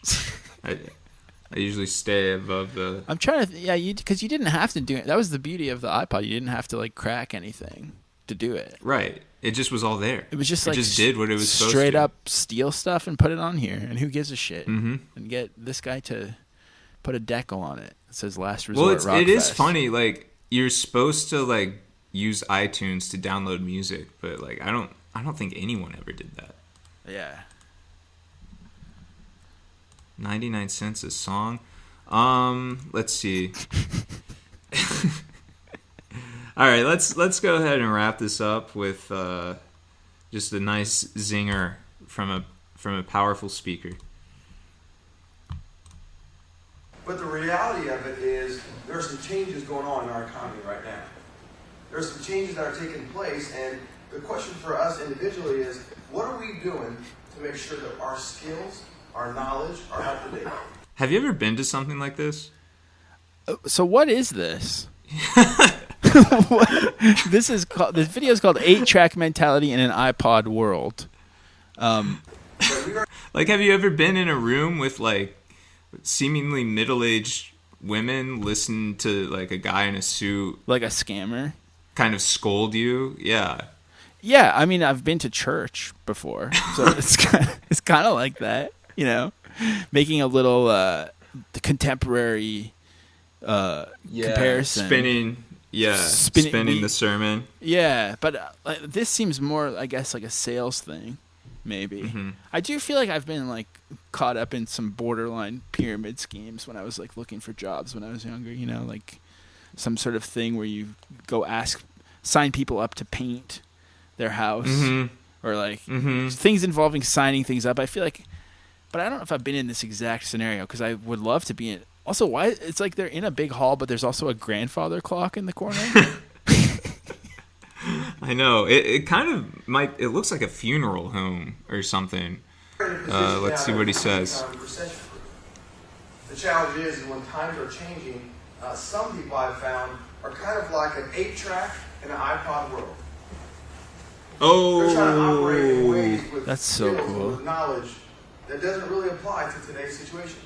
Is anybody here driving around in your car with 8-track? I used to have an 8-track player, how though. do we upgrade our skills? How do we improve to the point where we can be almost irreplaceable? Almost irreplaceable. He thought he cooked with that one metaphor, so he put that on here. Yeah.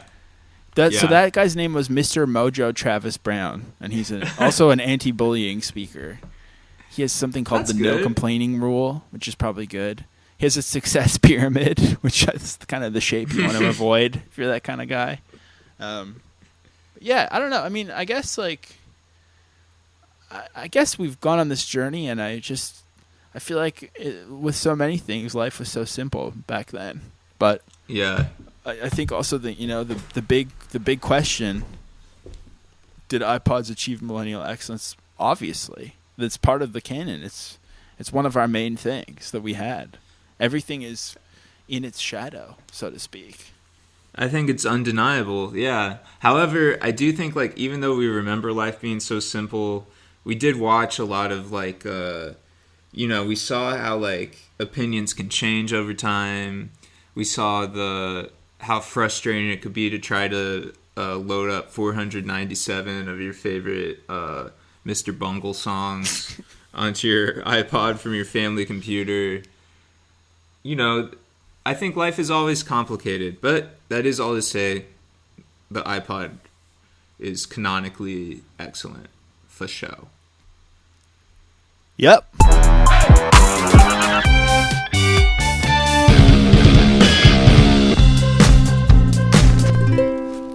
I'm very excited to welcome to the show music substacker Grace Spelman. What's up? Hey guys, what's up? What's up? Hey. What does it mean? What's up? Is there What's like up? any baggage? I mean, I can imagine there's some, but does it hurt to be called a substacker, or is it nice? No, I mean, no. Like maybe at one point in time when like there was like the mass exodus from like Twitter and like the or who was the guy who wrote the Twitter fight? Whatever, it doesn't matter. But like a bunch of like assholes went to Substack and like made a huge deal out of it. And like I think if I'd been like, and I'm going too, right. It would have been embarrassed to be called Substacker at that point. But I think enough time. But because I've waited a few years, yeah, I feel fine about it. I think that sounds about right. Now, Grace, before we get into it, I didn't want to bring this up, but I'm going to as a sort of self-flagellation thing. But I owe you an apology because I spoke about this with Brandon Wardell that I've noticed. I've been married for 20 years actually. Soon I got married very young. Thank you. Oh, congrats! I noticed Miles didn't say thank you, but that's okay. Why would I say thank you? Miles. Well, I don't know who you're married to. It could have been exactly. you and Miles. So I've never been on a dating app before. I don't know any of this and what it's like. I've missed the whole thing. But right. I've noticed noticed that when I was booking Blink 155, my old Blink 182 show, I would sometimes reach a level of desperation where I was just like sending people nightmarishly pervasive messages where I'd be like, it's fine if you don't want to talk about Blink 182 or like that will make it better. And I had this thought we were going to do an episode about playlists. I was like, oh, who'd be great at this is Grace Spelman. And I looked at my DM history with you and I seriously messaged you about 8 times over the years. to talk about Blink-182. Oh my God. And I was like, oh my God, this is mortifying. Can I tell? On my part. No, can I tell you? No. So when you DM'd me, I was like, oh, because only until recently I got good at answering my DMs. And so when you DM me as a group, I was like, wait, I feel like I've ignored 1,000 DMs from this guy. Fuck. No, oh my God. I should have taken the hint. An asshole. I should have taken the hint thought. because when I was like, because Miles also, thank God for my wife Miles, who has been so even Miles making like Miles making a Google Meet, all this stuff. Like I moved one of our interviews because I thought I had a work meeting and it was on a totally different day. Like I'm just like so lost with this stuff. So Miles was like, I think Miles had this like less desperation that helped push it over the edge. Because it's not you, Grace. I read back the DMs I've sent to people. You should see how I've been speaking to Tom DeLonge for the last like 10 years. It's just pathetic. So I love to read that. Oh, it's so fine. It's not against you. If anyone sent me a DM that was like, "Hey, we'd love for you to," I would panic and close it. But time moves on, and we all find our we all Miles who grow. knows, So just put it in someone's calendar, and then it will work. And I'm like, what? You could do that? That's crazy. Yeah. No, I need that type of hand holding, so it all works out. Glad we were both equally humiliated. Yeah, I can also delete this part if it's too awkward. Good. I don't give a shit. When Miles and I were talking about like booking guests for the show, and I found that, I sent it to him, and he was like, "Why did you show me this?" Wait. What does any of Oh, because I was thinking like apps? I did a tweet about this, so that I was like, sorry, yeah, I didn't really explain it very well. I was thinking the way that people act on dating apps and they start going psycho is how I feel about myself when someone doesn't go on my podcast. Oh, you know okay. what I mean? I was like, were you so desperate you joined dating apps while you were married to try to like reach out? That's actually a good idea. That's a really good idea. Waiting for where that came in. Okay. To find guests. But I'm sorry. I just wanted to make things very uncomfortable to start off. And now Miles is going to ask the big question. Yeah, the big question we ask our guests. So the show is called Millennial Excellence. No. So, are you gonna ask how old I am? No. You're allowed to plead you can dance around that however you want. I'm 32. Oh, wait. Oh, my God. No, I'm you're 33. exactly like Miles keeps saying, Holy I'm shit. 32 and a half or whatever. Yeah, I turned 33 soon. I get confused because it's like as soon as I turn the new age, I start thinking about the next age I'm supposed to be. What does that mean? I don't... Like, as soon... Like, I'm about to turn 33, and as soon as I turn 33, I'm going to be like, I'm practically 35. That's true. You are both about to become mid-30s, which is pretty scary. Yes. All right. Okay. Sorry to break it to you. Well, to that end, now that we're all aged in, Grace, when did you first realize you were a millennial? I think when they started to write the articles, I mean, like I knew it, but when I first started to identify with them is when they first started to, I guess, complain and write about us. Oh, they meaning the non-millennials complaining about avocado toast. Yeah, millennials. Yeah, of course, the famous one being avocado toast, but like probably ones before, and then being like, "Oh, I guess that's me." I mean, I think I was aware of the millennium when it like we all thought our computers were going to explode, but I don't think I was like, "I'm a millennial" until they were right, like people who were not millennials were writing about it. How did you feel about that at the time? Like, did you feel attacked, or was it like you had millennial pride? No. I think I felt the way that Gen Z feels now, where they're like, we're misunderstood. No, we can't do anything right.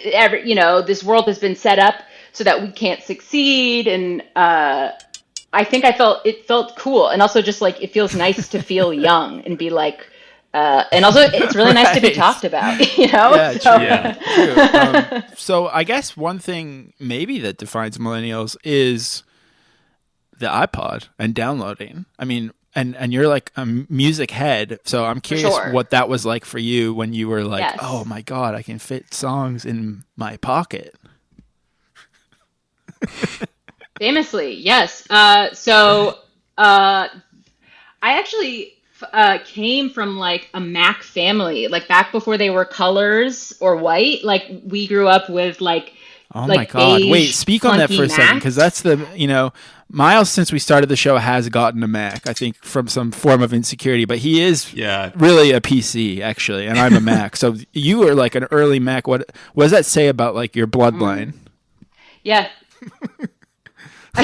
Well, I don't know what it says on my bloodline, but I think, but I guess maybe, my dad was really into like, he would just be like, my dad loves to be like, have really strong opinions about shit. Like he's like, Geico's really good. I get Geico because their commercials are so good. Or like, you just don't get, he'll be like, Macs are just, they look so much better. Like, because a lot of people didn't have Macs back then. And my dad loved to be like, I don't know why everyone doesn't have a Mac. So my dad was really ahead with that stuff. He actually had the first generation iPod, which I don't know if you remember, was the 4 buttons across with which was backlit through, it had like an orange backlight. And so my dad had the first iteration of an iPod because he was just like, he really liked what Mac was putting. So what Apple was he was like kind of low-key a hipster early on?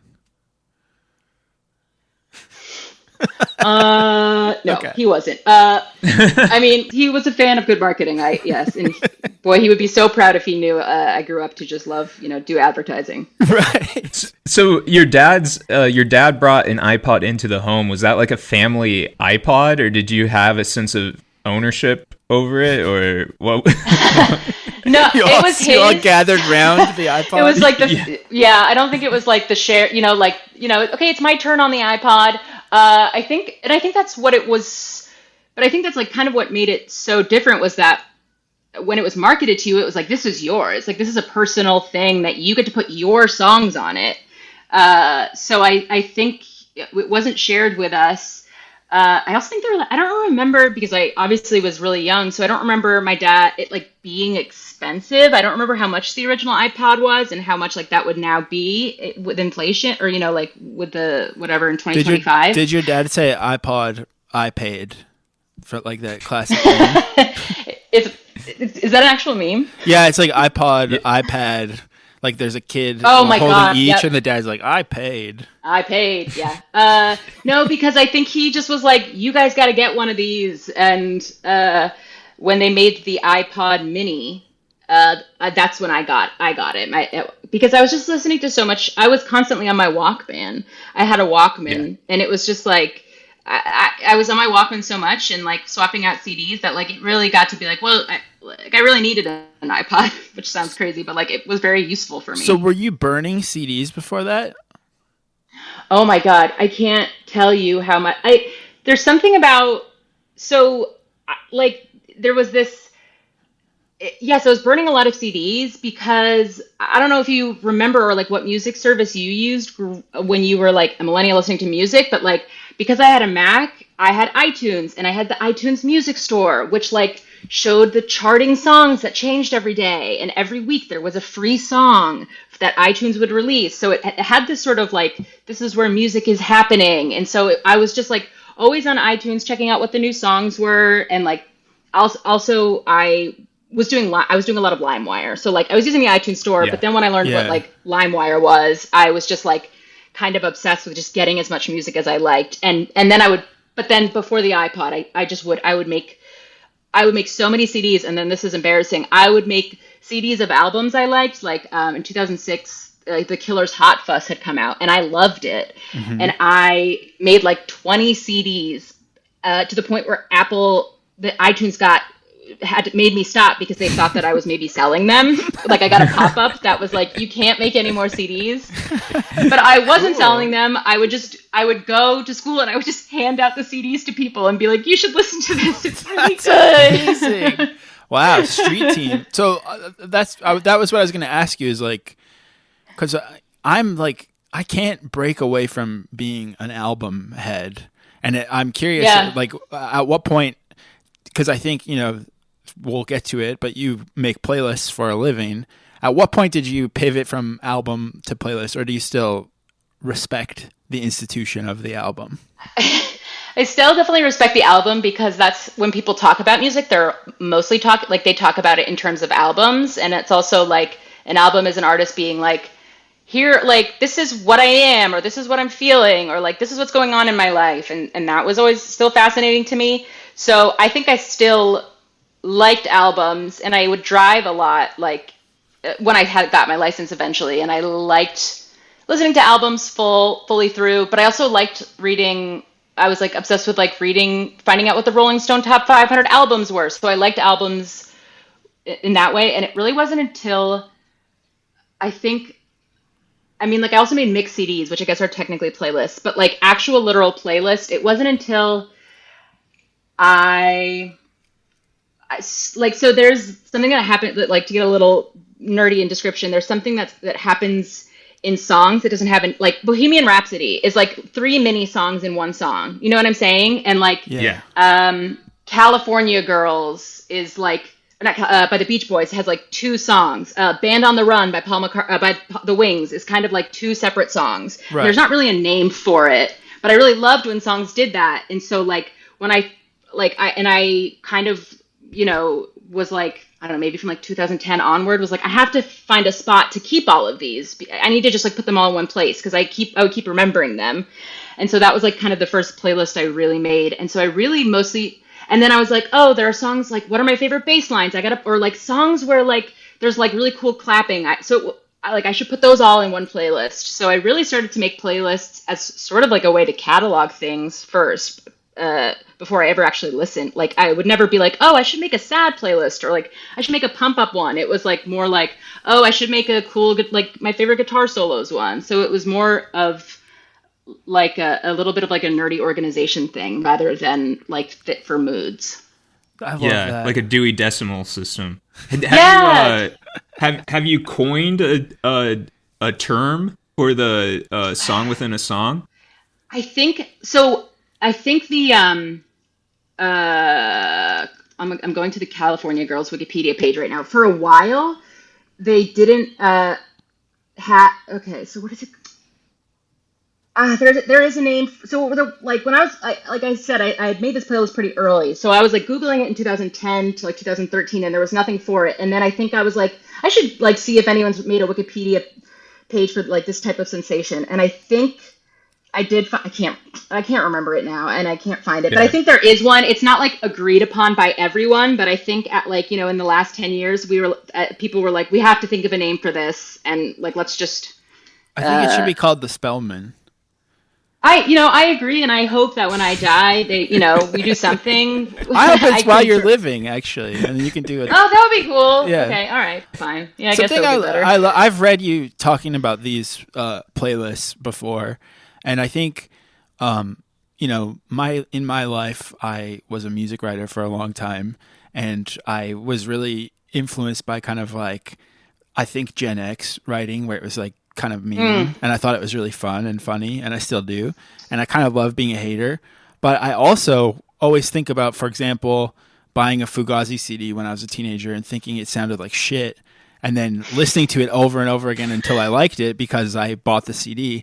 And I think that taught me like sort of active listening. And now, even in like an evil, sinister, contrarian way, I do that with, for example, Machine Gun Kelly. I have listened to until I just actually genuinely love it now. But I think you're doing that in a much more pure way. But I guess what I'm just trying to say is there's like, a lot of people are doing passive listening, or like they just listen to a song once and they decide if they like it or not. But I have this theory. Maybe I'm just an old dog who's lost his mind. But I have a theory that you could listen to anything enough times and maybe like it, or at least find something interesting in it. Totally. I think you're absolutely right. Like I think you could. It depends on how you listen. If you're going to passively listen to something a million times and you don't like it, you're not going to like it. But if you listen actively, absolutely, you'll be like, oh, I don't really like the 80s genre or synth pop, but like it is cool the way that the singer, jumps up really high when he sings this part, and it's like, okay, well, you're listening closely, but you don't necessarily need to love it. So I'm curious for you, like, where did that come from? Because I think a lot of people get into music because they want to participate in a subculture or for some kind of like, communal experience, but what you've described is like someone in the room thinking about how these songs are constructed. Yeah. So I have an answer for this, and it's usually if I'm like on a podcast, when people are like, oh, how did it all start? I will say, so my dad, in addition to being a bit of a tech nerd, is also a musician and was in a band. And my parents were both musicians, but my dad played guitar and piano and played in some bands for fun. And we had this book called like the Beatles Anthology. I don't know if you're familiar with it, but it's basically every single Beatles song with every single part written out. So like if it's Love Me Do, the earlier stuff, it's just like you see the drums, you see the bass, you see the rhythm guitar and like the lead guitar. But even if it's for more, richer songs like Benefit of Mr. Kite, the sort of weird Sgt. Pepper stuff with like organ and clown honks and like calypso stuff, like they would have all of that written too. So every single instrument that you can hear in any Beatles song is written out. And because I had taken, my parents made me start piano when I was 6, so I could read music then, I was just like, I would put on the Beatles and then I would like open this book and be like, it's great. Like I get to see what's happening. Right. Like not only can I can hear what's happening. Like I can hear the guitar kind of, and I can hear the drums, but like, oh, now I can like follow along with it. And this is really cool. And it almost feels like learning a secret language or a hidden language or like, or little moments where I'd be like, man, I love, and like Lovely Rita when the piano does this, and then being able to like flip to the page and see it. And then of course, like playing it myself, like being able to sit down and then play that myself was really fun. So really it was like seeing all the parts written out and like really truly just noticing and having it help me notice was like, it's how it's how it started, honestly, was just that book. And then I think it changed the way I listened to music and the way I thought about music. I mean, even when I was like a music writer, there was always a debate about whether people should be allowed to write about music if they don't know how to make music. And I think I used to side back then like, oh, of course that's stupid. But I do think that there's something missing where you're just, if you can be like tricked by a good PR email or the right bands being referenced, I think that you like are missing something. You should be able to listen deeper. And I say that as someone who has done like hundreds of MP3 posts without even listening to the song because I had to churn out so many back then. Oh, so. I mean, yeah, I've worked at when you're working in like the content mines, it's like you don't have time to to put on your headphones and like lean back with a drink and like really take it all in. Like you just can't. Yeah. But so Grace, like at your highest level of writing, what is your approach to describing music? Like, do you shy away from the like, oh, it's like X meets Y, kind of like, yeah, yes, and I think I've said this before. It kind of, because truthfully, I think I'm not a critic. Like I've never considered I think there was a period of time, maybe like in 2000, like when I knew I wanted to work in like I wanted to work in digital or like online. I knew I wanted to just be an online person writing stuff. And so I would like, buy the books, like the best music writing of, they had these books, like best music writing of 2008. And so I read a lot of that stuff. Like just pausing right there, that is like the most millennial thing is that there was a book of the best blog posts about music. And like so many of us thought that was like something we should all have to know about. I know. Like, I should learn about this. This is going to be useful in my life. And it was like, true. And I like read some really cool essays on like Usher's who did Trapped in the Closet? R. Kelly. R. Kelly. Yeah. So there was like cool things about that, but I think I was always like, I never really felt like a critic, but I did really want to write about music. And so I've like often said that it's hard to talk about music because so much of it is like, if you wanted me to describe, like earnestly, if you wanted, a lot of times if someone was like, what does this band sound like? It would be very easy to go, well, it's kind of Belle and Sebastian meets, Daft Punk. And that's helpful in like as much as it feels lazy, it's almost frustrating that like, that's the way that I think that it helps people understand what things sound like. And so I think like when I do write about music, I think I can, I don't know, because I'm like, I don't know, maybe I've like felt this sort of like, man, I'll never be good enough to like write for Pitchfork because I don't have like the literary prose or like I don't, you know, or like I don't know if you've read Pitchfork recently. I know. Well, I mean, but like at the time, it seemed very. Also, I didn't graduate. I barely graduated high school and didn't go to college, so I felt that like anything with writing, like you had to be smart, and it was like a type of smart that I just wasn't. Right. That's so hilarious. I just was.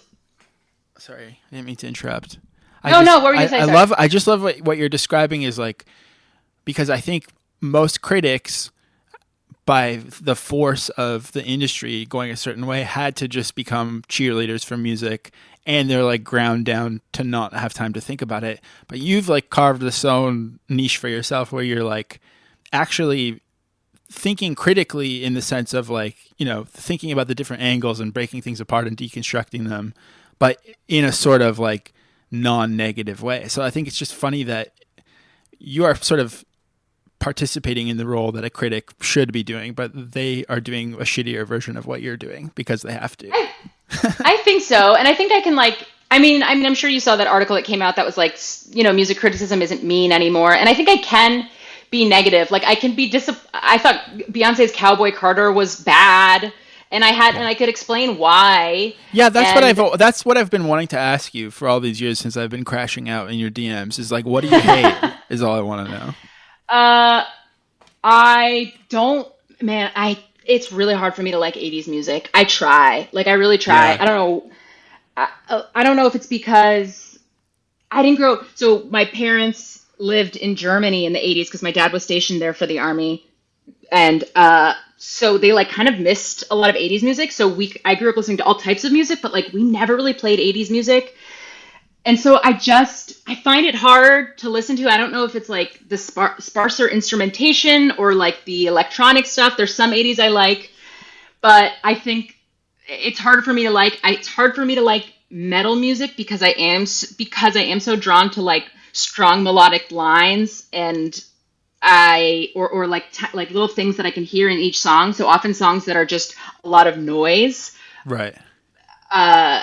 With like strumming or like guitar noise, because I do like a lot of like experimental noise stuff, like 100 gecs, like that kind of loud electronic noise I like. Right. But because loud like, metal, you can hear the melodies and stuff too. Yeah. So it's hard for me to like that. But then I'll be like, you know, like I'll hate. I didn't, you know, I don't like. What about Benson Boone? Do you fuck with Benson Boone? Now that, okay, well, now how much time do you have? No, I mean, it's so, I hate these, there's so many fucking TikTok songs that come out, like the new ones, not like the way that Tame Impala has been like regurgitated and thrown up a million times as like TikTok audio trending things, but like these sort of like new songs that just like 10 seconds of it is really popular. I don't, it feels like a lot of them are not meant, I mean, because they're just the way that artists put out songs now is different. So it's just like, as long as we can get 15 seconds of a good song, Benson Boone, you're going to be famous because people will use it, because people in their cars will do selfies to your songs talking about their divorces. And also, you know, like it'll also be inspirational. And like, that's all you need, because then you get 1 billion, you know, plays on Spotify or whatever. And then to me, I'm like, okay, so you're a nothing artist. Like you're nobody. Like you have nothing to say. You have no work to put out. So Benson Boone can suck my dick. Come on. He's so good at flips. Yeah, he is really good at flips. And he's flipping for the Latter-day Saints in his heart. For the Church of Latter-day Saints. You know, the funny thing about TikTok, and I think this leads to, as a professional playlister, all the various ways that your unique livelihood is being threatened with all the algorithms and everything. But a friend of the show, Ivan, just told me that one of my favorite indie artists, Julie Doran, is actually really big on TikTok right now, but it's because she has a song called August 11th. And I imagine it's just because people are like, oh, what day is it today? And then they just find it. So I love that idea of like just naming your song like Terms and Services or something. And then it's truly like I think of it as like, the way I think about it is, do you remember when you guys probably used AIM, right? Yeah. So I mean, like I'm Canadian. I don't even know if we had it. Maybe we did. Oh my god. I was an MSN Messenger head. So. Oh yeah. But did you guys have like away messages? Yeah. Of course. So there would be like whatever song it was, if it was like the phrase over my head or whatever, there would be like one lyric from it, and I would be like, oh, that's an away message lyric, something moody that will have people be like, is she okay or whatever, like, or something like really expressive, like kind of melodramatic and sanguine, like sort of, like really like you thought you had, or like another lyric that's like you thought you had something good, but like you fucked up because I'm the best or something. So like to me, I'm like, okay, that's an away message lyric. And so totally. I think now, like the way that August is sort of like, okay, this is something that like they can take the few seconds where they say August in this song and it will get a lot of use out of this. I honestly think that like people are now making away message TikTok things where it's like, if you just have like a couple lyrics in your song about how like you'll never find another one as good as me, like that, like it's something that, you know, women, you know, probably mostly, or like, you know, men can be like, do a video where they're like, you know, they spin around and their outfit changes and it goes, you'll never find anyone better than me. Then it's like, that's not like, it's perfect for that. Like you can say all you need to say, something so fucking stupid like that. And then everybody uses it. And then, but then because everyone uses it, it like becomes, it charts. Like it charts. Yeah. And I genuinely do think that people are making songs so that like, and making their lyrics like for people to use as away messages, meaning so for TikToks. We should write a song. It's the echoes of it, or like, yeah. So it's like the AIM thing is kind of being echoed into the present via TikTok. But what about like MySpace profile songs? Did you spend a lot of time on those? Of course. Oh yeah. Like it was really.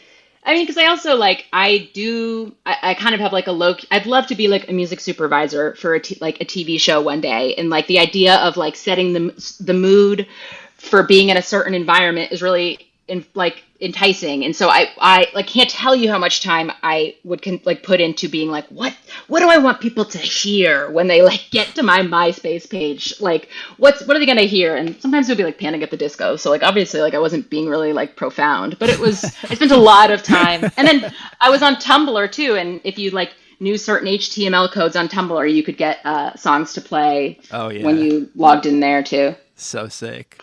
Well, go ahead, Mouse. Oh yeah, Grace, how do you, when you are making a playlist, like it seems like you're thinking about the like physical space someone should be listening to it in, like for some of them, in contrast to just like the internet or whatever. Like how does that change things? Yeah, I definitely like. I mean, I had said like a lot of my playlists were more like Dewey Decimal, but a lot of them are being like, man, like that feeling when you're in the car. And it's like there are certain songs to me where I'm like, this is a highway song, and a highway song has to be a specific like BPM. It has to have this sort of like sound to it that I'm sure if I listen to a few of my examples of highway songs, like maybe some like sort of repetitive or like some type of strumming that swells but also is percussive, something that feels like, you know, you're going along.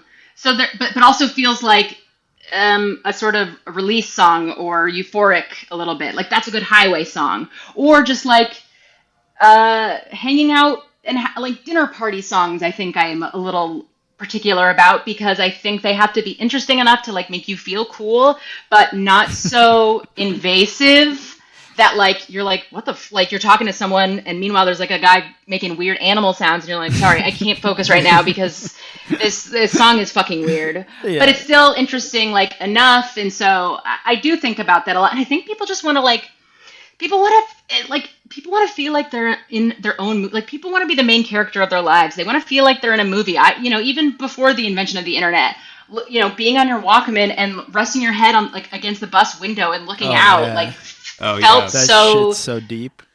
It goes so hard, and I think that like that still exists in all of us, no matter how old we are. We still kind of want to feel that a little bit, and I think that it goes beyond the bus. Although we all seem to have experienced it on the bus for some reason, but I think you can take that other places.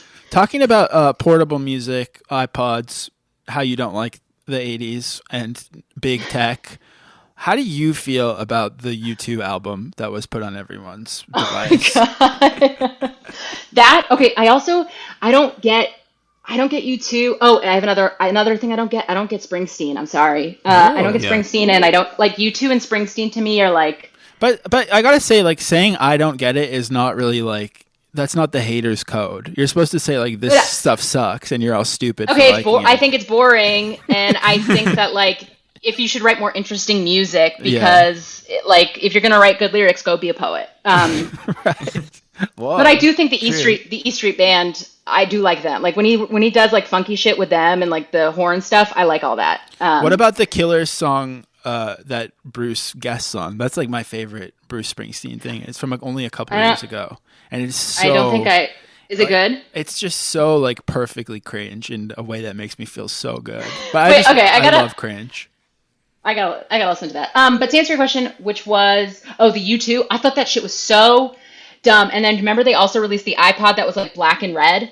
Yeah. Oh, no, that was different. No, wait, that was actually before they released the because they released the Yeah. black and red iPod, and then I think it was a few years later that they put the fucking album on everyone's iPods. Right? I do think millennials might have killed U2, which I love U2.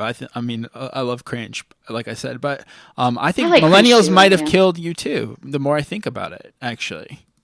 Do you think because Just like I've never met another millennial who's like, I love. It's like sure Gen Xers, Adam Scott has his U2 podcast, but I don't think I know a single other millennial who doesn't like U2 without like a million qualifiers beforehand. Yeah, that's a really good point. I think of U2 as like kind of U2 fans as Gen X because I don't really know any millennials.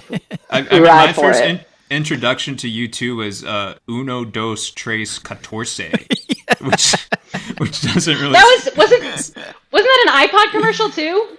Yeah, I believe so. Probably. Yeah, they really were the iPod band. They were.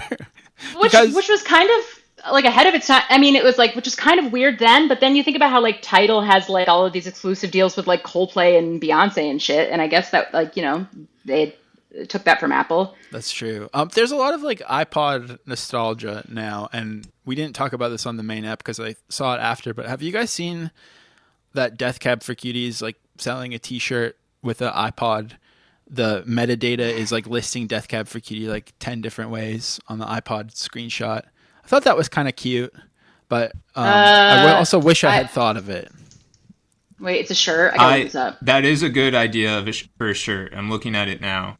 I'm seeing a lot of how do you put this?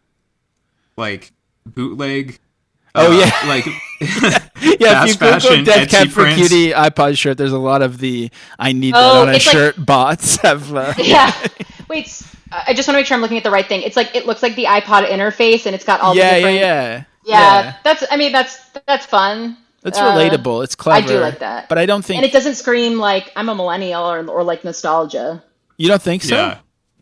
No, I don't think so because it's just. I mean, if we're looking at the same one, it's just the square. I think you'd only have to like. True. You'd have to be a nerd. You'd have to know to get it. Like if it had the word iPod on it, like or something, or like remember. I don't know. I do like the design. I don't think it's. It's too pretty cringe. cute. I might buy it from Fanaticity Fashion LLC or Life Very or Trending Now with an E on. There's so many vendors that are selling this shirt. I'm gonna at Grok and just see if he can come up with a cool link or whatever. So I'm sorry, this is so fun and interesting. I don't want to keep us all here all night, but I did want to ask you. You make playlists. You kind of proudly say that you make playlists without like sort of you're against. You are a human being, I've gathered. You're not an algorithm. Yes. So tell us a little bit about like, because I got to be honest with you, I used to get really angry at myself if I would let an album end and Spotify would show me something else because it would show me things that I really liked, and I've like found artists through it, and I feel like a failure as a person for being tricked by Spotify. But tell us what's wrong with the algorithms and why it's better for a human to do it. I think that there was a time before Spotify tried to be everything, maybe like at the beginning of Discover Weekly, where really that was like kind of how you got, or even like Pandora. I don't know, like if Pandora Radio. Yeah, right. I used that sometimes. I do think that like if you truly wanted to do, like, I think the job of what Spotify is doing, if I had to guess, is what I would do is where you go, okay, I really like this song by Death Cab for Cutie, and I like this album. I'm going to go to the Wikipedia page for the album and like see what they were influenced by. Oh, okay, they were influenced by this band from the 70s. Oh, I'm going to listen to them. Oh, I've never heard of this genre from the 70s. Like, that's, I mean, which is time consuming. And if you don't give a shit about it, I can see why you wouldn't then want to do it. But if you are naturally curious about music, you would want to do it. I think Spotify does do a lot of that work for you now, but when you do put in that manual work of looking things up and seeing where certain music comes from, or then you end up learning more about it and you just become smarter and a better listener. But some people, and this is like, it took me a long time to admit, like some people just don't want to fucking do that. Some people don't care, which is fine. They like slop. This is also like slop. It's similar to the lo-fi beats to study and chill to, is like complete dog shit. But I've put it on before, like thinking, this will be funny to put on. I'm like, okay, I'm actually kind of like working a bit faster right now. I mean, it does.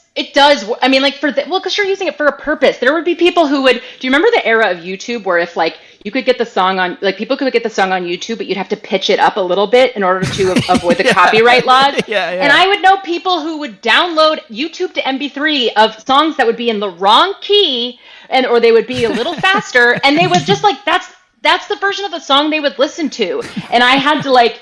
And I think as I've gotten older, I've been less of a snob, and I've just been like, oh, Grace, people aren't going to, they don't give a shit. They don't care. Yeah. And so I'm just sort of like, okay, maybe there are people out there who enjoy the feeling of listening to music, but I don't want them to like accidentally hit because also there's just more AI artists on Spotify right now too, that are like, you're being tricked by songs that are not written by people or not, they don't feel great. Do you think there could ever be a good AI artist? I think there could be a good AI artist if you want like chill beats to study to. Right. I think because I don't think you need like if you want chill music to listen to, it doesn't matter if it has a soul or not. Like no one's like I think AI music has no soul. It has no like there's no cracks and there's no dust on it in terms of like voices being sounding a little weird in the way like real songs do. But if you're like want something to study to, you can listen to AI generated music, and then I think that would be good. Like I wouldn't have a problem with that. But if you were like, man, I feel really sad about this breakup, I'm gonna put on a song by this art. I'm gonna put on a song made by code. Put my ex's name into Suno. And like everything that went wrong, and then I'll have my own prog song that I can listen to. It sounds like Tool. Yeah. And then I think you should be in prison for that. But I wouldn't say. I mean, like whatever. I don't really. So maybe AI can do it, but I'm just like I make the playlist because I know there are people out there who want to want to be people who can say I listen to good music or I listen to interesting music. Because people want to say they have heard good songs. A lot of people don't want to do the work to find good songs, which is fine, and that's okay. And I love talking about music and sharing it, obviously, since I was a middle schooler, like handing out CDs. Yeah, I just realized also you're the opposite of a gatekeeper. No, yes. Oh my God. And when people DM me and they were like, thank you, like you showed me the song 4 years ago and I like did this, it feels like drugs to me. Like I love that shit. I love it. I'm so used to being among people and being a person who's like someone says it, I'm like, oh, I don't listen to them anymore. I've moved like on. For why? Like for what? What do you get from that? Nothing. It's just an evil quirk, Yeah, sure. I don't know. I'm sure after that's the thing. I hosted a podcast with Charles Holmes, who's a music journalist, and he had written for Rolling Stone, and I could tell that he was just like, and I like when you write about music, I'm sure like when you make it your job, you just get jaded about it, and it's like being a hater feels like whatever, like like whereas I have this sort of like optimistic look because I didn't make it my job in the way that you did. Because you're actually listening to the songs too. I think. Yeah, that's true, and I don't have a deadline. Yeah. Grace, I think. Well. A couple threads here. I think we've been kind of dancing around this knowledge of the way millennial is used kind of as a slur or like a descriptor for that young people use of things that are like old hat or cringe or whatever. But and this isn't asking you to do free labor, but if you were tasked with making a playlist entitled Millennial Excellence, and you wanted to pick a song that like represented the era without the baggage, what would you lean does towards? Does it have to actually be excellent? Like I think like if you wanted like songs that represent what millennial means when it's used to, like as a derogatory term, right? Like I guess I would sort of do like the hey ho stomp genre. Yeah. But what if you wanted it to be excellent? If you want to like redeem it, you know? Yeah. And then what I guess what I would do is I would just put out songs that came out when, like songs, I guess. Like, no, that's a good question, and I'm not struggling in the bad way. I'm struggling in a nice way to think about it. I think I would just be like, okay, what are the albums that came out that like broke the mold, that like everybody, or not broke the mold, broke through things that like broke through not just like the Gen X bloggers of the time that were talking about it, like that everyone was listening to, that were really good. Like, I guess I would do like here's what I would do. Okay, I think I would do like one really good, actually good Coldplay song, because I like because I think people, they kind of have gotten the Nickelback treatment, and like it's a joke that they're bad, but no one can really articulate why. But they actually have made pretty good songs, so I think I would do like the first two records are so good. I kind of fuck with the Chainsmokers song, but again, I'm lost. I'm a lost cause.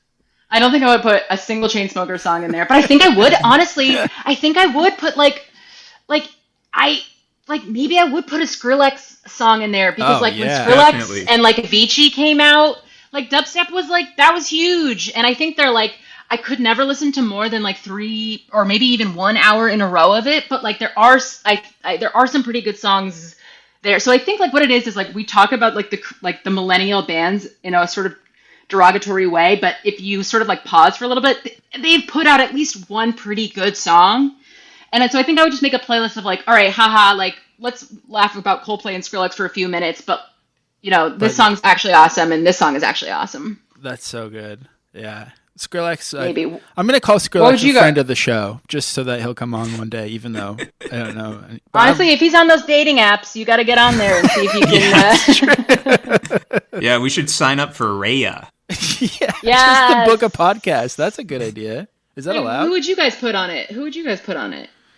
The Millennial Excellence playlist. I was not expecting this, Miles. This will not be free labor, by the way. I think Frank Ocean comes to mind. I think MIA comes to mind. Yep. I think like for me, it's like some of the slightly more hip things that sound really cringe now. Like I remember the Go Team being like so. Oh, I love the Go Team. Yeah. I love the Go put Team. The Go Team on it probably. I'm trying to think. Go Team and MIA, great. Yeah.